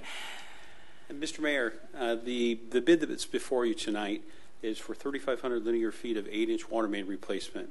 The new water main will be replacing a water main that was installed in 1924. Whew. And so it's definitely time to replace this. We've had frequent water main breaks, and it's part of our normal capital improvement plan. It's part of the water system to keep everything flowing, safe for fire flow and healthy drinking water. It is my recommendation that council approve the low bid of $908,306.45 by ADJ Excavating. We received 11 bids. They were the lowest. They are recommended by our engineering consultant, and it's my recommendation council approve it. All right. What's council's pleasure? I'd like to move to. Go ahead, Greg. Sorry. I move to approve the low bid of $908,306,000. Nope. 900. No, I have a break. Yeah, $908,306. Yeah, very expensive water main, Greg. 45 cents of ADJ Excavating Inc. to perform the 2017 Water Main Improvement Program, and that the DPW Director be authorized to execute the contract contingent upon the City Attorney approval of the bonds and insurance. The expense would be charged to Water and Sewer Capital Account 529-000-977. Is there support? Support. Moved by Polika and supported by Leaks May. Now, any discussion on this item? 900 million. That faucet better drip gold. That should cover the whole city. All right. Marnie, would you call the roll, please? Councilmembers Piana? Yes. Leaks May? Yes. Martin? Yes. Polika? Yes. And Mayor Coulter? Yes, thank you. That item Well, is he adopted. didn't call me Justin, so. Moving on now to regular agenda. Item G is the consideration to accept and receive the draft of the 2018 to 2020 budget. April, you want to introduce that? I do. It is actually budget time, budget season. We've met twice now, once on March 11th from 9 to 4 and Monday, April 3rd from 6 to 9. Typically how it has gone in the past is that by charter we're required, home rule actually, required to submit the budget for council's just submit the budget, and then we actually don't vote on it until the second meeting in April. So we've kind of done the presentation a little backwards. We've always done the presentation on the first meeting in April, but then you vote on it on the second meeting in April during a public hearing. So we'd like to flip that around. I have a motion here to accept and receive the draft budget for discussion on April 24th, of which we'll have a formal presentation to inform our residents and allow for a public hearing and comment. We do have the budget on hard copy at the front desk up at City Hall and at the library for those that don't want to review it on the online, and I'd be happy to take any questions from any public and any questions regarding the budget, but we will have a formal presentation on April 24th. Excellent. Yep. So is there a motion to receive the draft budget? I move that we accept and receive the draft fiscal year 2018 to fiscal year ending 2020 budget for review in preparation for the formal adoption on April 24th, 2017. Support. Moved by Martin and supported by Polika. Any discussion? More to come in 2 weeks. Thanks. Marty, would you call the roll, please? Council members Leaf May, Yes. Martin, Yes. Polika, Yes. Piana, Yes. and Mayor Coulter. Yes, thank you. That item is adopted. Finally, the last item is formerly consent agenda item E. That is the consideration of a license agreement allowing seasonal corners at 2011 Livernois use of the public right-of-way. So, Chief, you can come on back up again. I guess my concern here is that this is a special request that this business owner asks us for. I'm not aware of another business that asks us for this. This is the only one that I'm aware of. It is, I don't want to say a favor to this business owner, but it is. We're bending the rules to allow a business to try to be successful on that weekend, and I think we've bent over backwards to try to make this work. And my perception has been that our goodwill has not always been received in the nature that it was intended. And to hear that there were still issues after that weekend with this kind of thing happening, which is what I've heard in the past, is troubling to me, Chief. I don't know if it's troubling to you or not, but it feels like a violation of the goodwill that we have extended this business owner. As you know, Your Honor, this has been a contentious thing every time that we've done it. We've always given permission. On the Mother's Day weekend, it usually goes fairly smoothly. But I will say throughout the year, from time to time, the owner or operator will place different wares within the right-of-way. I don't believe that it is causing an obstruction, but it is not allowed to sell stuff between the sidewalk and the curb. So it is displayed there from time to time, intermittently, depending on the weekend. So, if I may, through the chair, have we issued any tickets or citations to her? We have not. Okay.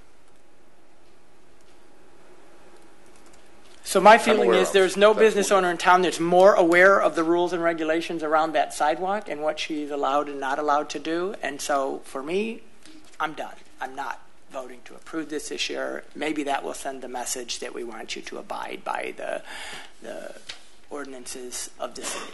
So that's just me. That's why I pulled it. I don't want to accommodate this special request this year again. I appreciate, if I may through the chair, I appreciate your outlook, and I share your frustration with that. I think I would prefer to actually physically enforce the violation after this weekend. So I would be more apt to approve this with instruction to the chief to have his folks issue tickets with fines in order to enforce that. If there's no real monetary consequence, she'll keep doing it. And I think that the police department's done the right thing. We're just talking to her about it and getting her to move it. But I think the next step for me, in my mind, would be to actually issue tickets for it, and then if it still becomes a problem, plus then we'll have documentation of how many times we've caught her doing it. And then I would be more apt to deny it next year. That's just my thought. Other comments? I've always denied it. Sharon, you would like to address this issue? Oh, you're fine. Only to bring to your attention, because it's not a retail place that I visit, but that I recognize all of the time. Of all of those businesses that are on Livernois, retail businesses, it is genuinely the only retail that has no front or side yard at all to put anything in. Every other business, whether it just be 5 foot of frontage or 10 foot of frontage, the seasonal corner has none of that in any place on that particular lot. So I understand the frustration. I mean, the building itself has had no updates or anything like that, so it doesn't seem like they're really investing in the business. But to understand their limitations as a retail seasonal opportunity, I get that part of it.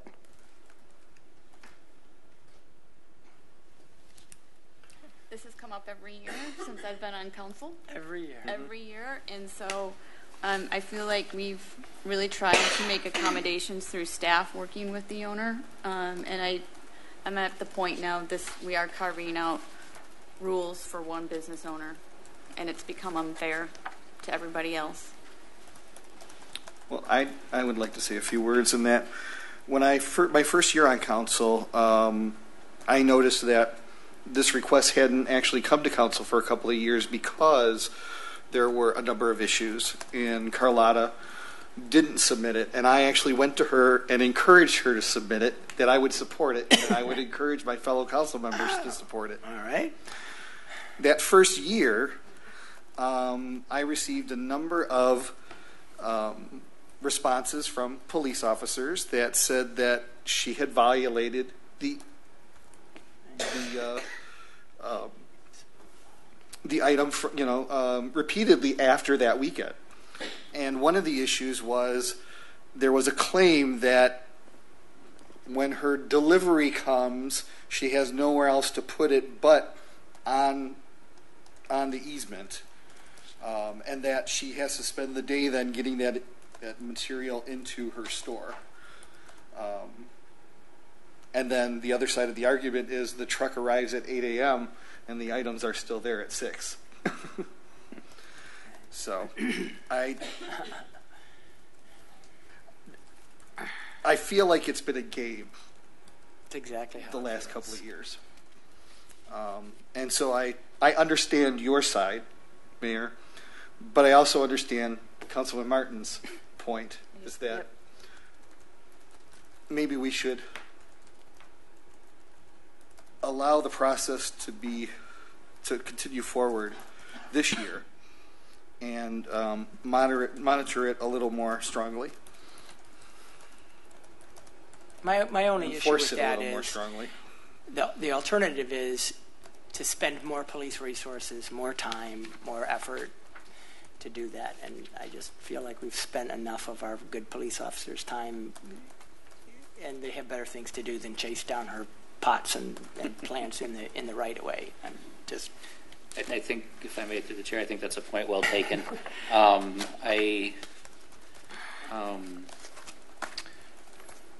The pessimistic side of me, it says she's going to do it whether we prove this or not, and until it starts hurting her financially, it's not going to sink in.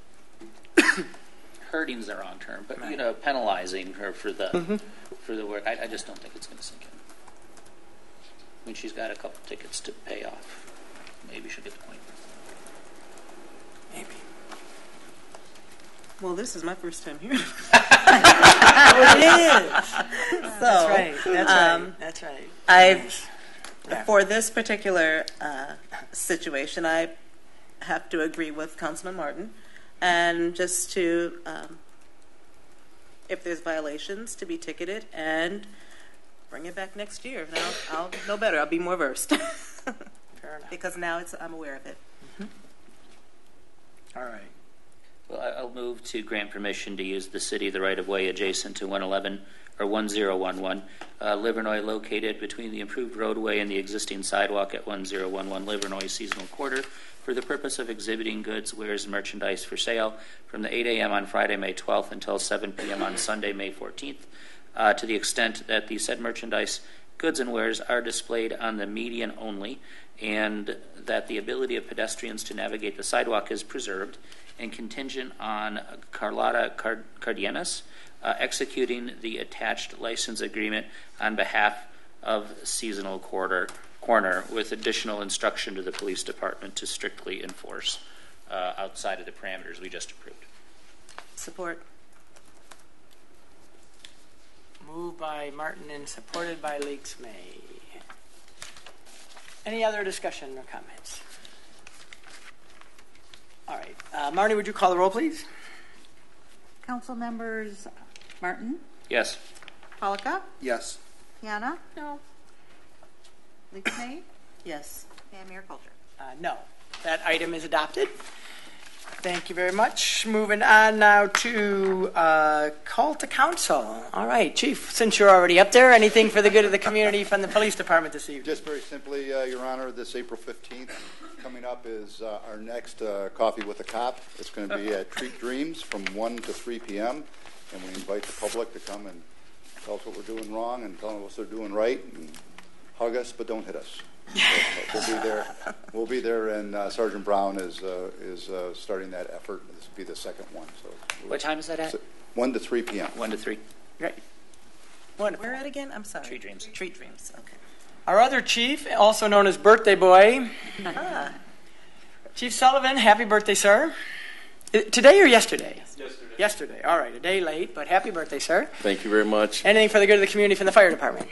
We recently had a fatality of a construction worker over the weekend, and it's bringing up, we're getting more demolition going in town. This is the second demolition that was tragic. The other one could have been very tragic. And what it is we're getting subcontractors under whoever the contractor is handling the rehab of the property. Though they may pull permits, using Gordon Graham's, if it's predictable, it's preventable. I could have told you both these would have been a failure had we had more awareness of it before they started it. This was a garage strip down, a single car, 1.5 car garage with a carport on the side. They stripped all the siding off first with one of the people under the carport with no siding on it, and there's no wind bracing in old construction. It just piled over to the carport side with him underneath. Then to make it worse, they tried to rescue himself before calling. The neighbor called for 911. When the police officers arrived, they had self-extricated him. Police officers started CPR. We arrived to help them, but he ended up succumbing to his injuries. Part of the problem is their self-rescue is they are unaware of how to rescue too, so they walked up onto the roof that was on top of the man. They could have contributed to his demise. So again, making sure these companies know that we need to know they're demolishing, how they're demolishing something, and if they have a problem, they need to call for the authorities immediately. I don't know that we would have changed the outcome, but I know we would have approached it different than what was left on scene for the follow-up investigation. OSHA was contacted and are looking into this as far as the companies involved. So again, I caution anyone out there using any kind of construction techniques, you can contact the fire department anytime, and we will be more than happy to opinionate on your plan and to make sure that it's got enough safeties built in that no one gets seriously hurt or hurt at all. Thank you, Chief. Sad reminder, but thank you very much. Jenny, anything from HR this evening? All right. Jordan's gone. Justin, anything else from the planning? Just briefly. Sure. So I should have brought it up earlier, but council did approve a resolution for recognizing May as Bike Month. Yes. So just wanted to give you a brief update on some of those events happening. So May is National Bike Month, and so we're trying to, with all of our new infrastructure, trying to kind of inform the public and everyone, not just cyclists, but drivers, pedestrians, any human beings that want to attend. So we are holding some events. We're doing a bike law class on May 3rd. And all three of these education classes will be at the library starting at 6 p.m. Smart cycling class on May 9th, and then a bicyclist town hall on May 23rd, where we're mostly just going to be there to listen and share some of the upcoming plans for anyone who's interested. We're, of course, doing our annual downtown bike rodeo at Schiffer Park, which is always a great time. Doing some events surrounding National Bike to Work Day, and then also planning some weekly bike rides as well that will be posted on Ferndale Moves. So you'll start to see more in the community. We'll post the flyer throughout anywhere we can, also on the cable channel and social media, but definitely want to see everyone out on their bikes and actually coming to these classes and doing some learning as well. So, excellent. Thank you. Lorraine, anything from the Parks Department yet? Nothing this time. Okay. Where will we go? Finance Department. Anything from finance this evening? Next time, we'll have a little bit of budget stuff to talk about.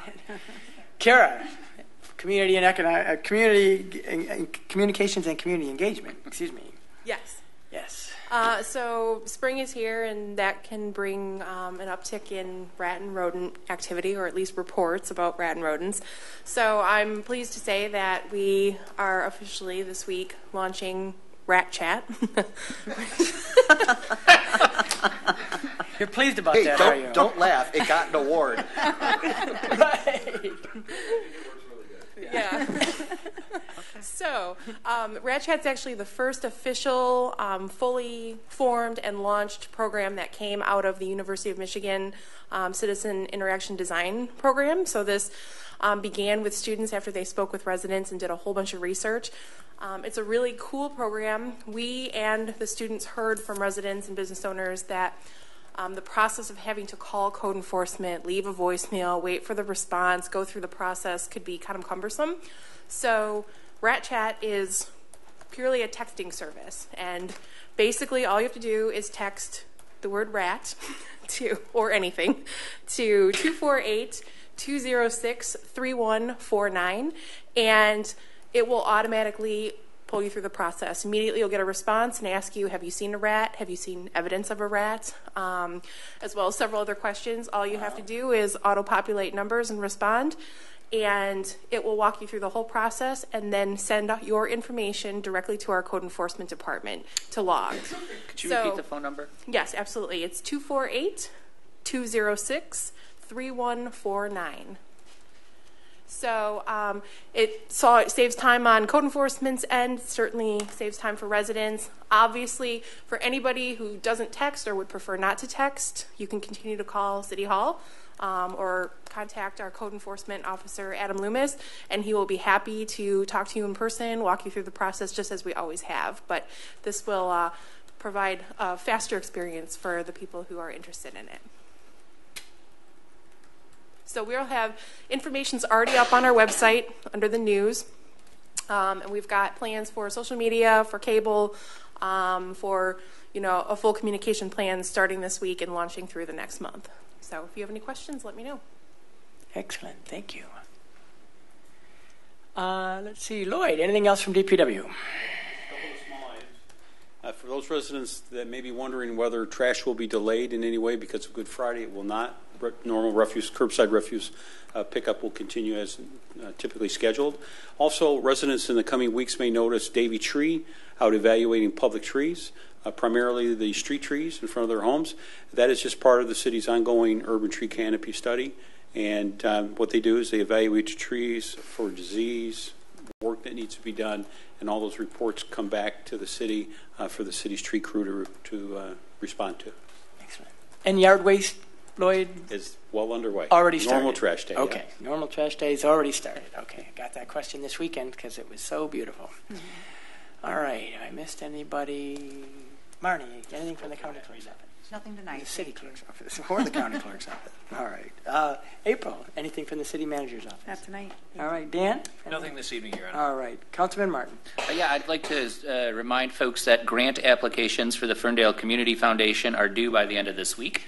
The application is on the city website, or you can give me a call and I'd be happy to email one to you, 248-672-4067, or you can email them to me through the foundation, or drop a paper copy off at City Hall with the city manager's office. Excellent. Councilwoman Leach-May. Not tonight. No? Not tonight. It's been a long night, hasn't it? All right. All right. Councilman Pollica. Well, as spring has sprung, people are cleaning out their basements and garages. Yeah. A lot of things are recyclable, so keep them off to the side. And on Saturday, May 20th, which is the same day as Clean the Ferndale Up, we will have Sacra here at our parking lot to collect recyclable items.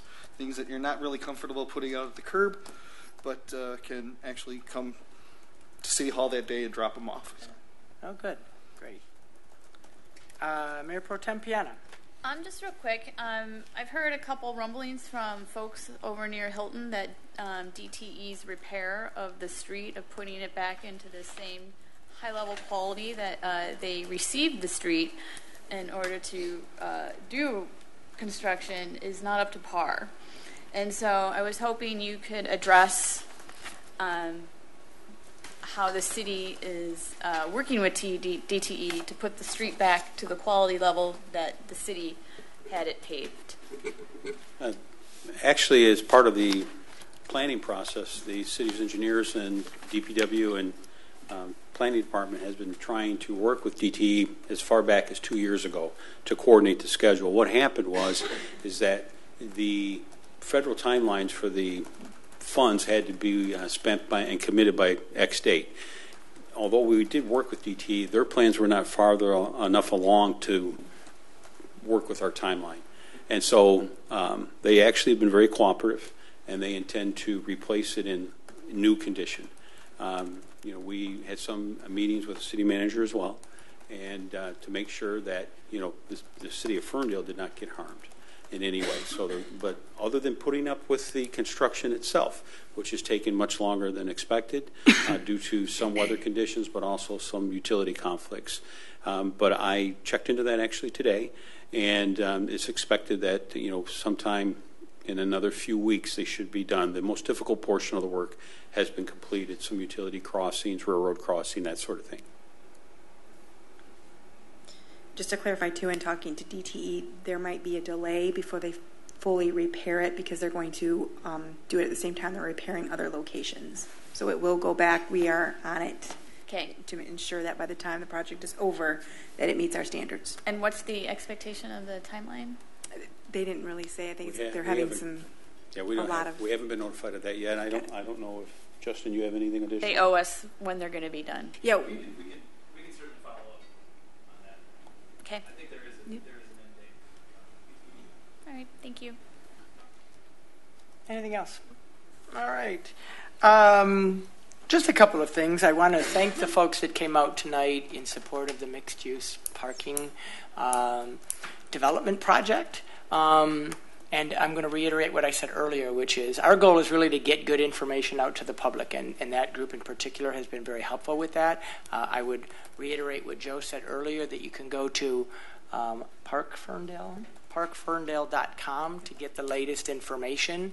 It has been disappointing that there has been folks out passing out petitions that are giving misinformation to folks, and I think my advice would be that if you want a reasonable mixed-use parking deck, don't sign the petition. That would be my advice that I would give to residents. The second thing I want to say is that next week I will be delivering the Ferndale State of the City address, and that will be on April the 18th at 7 p.m. at the Rust Belt Market.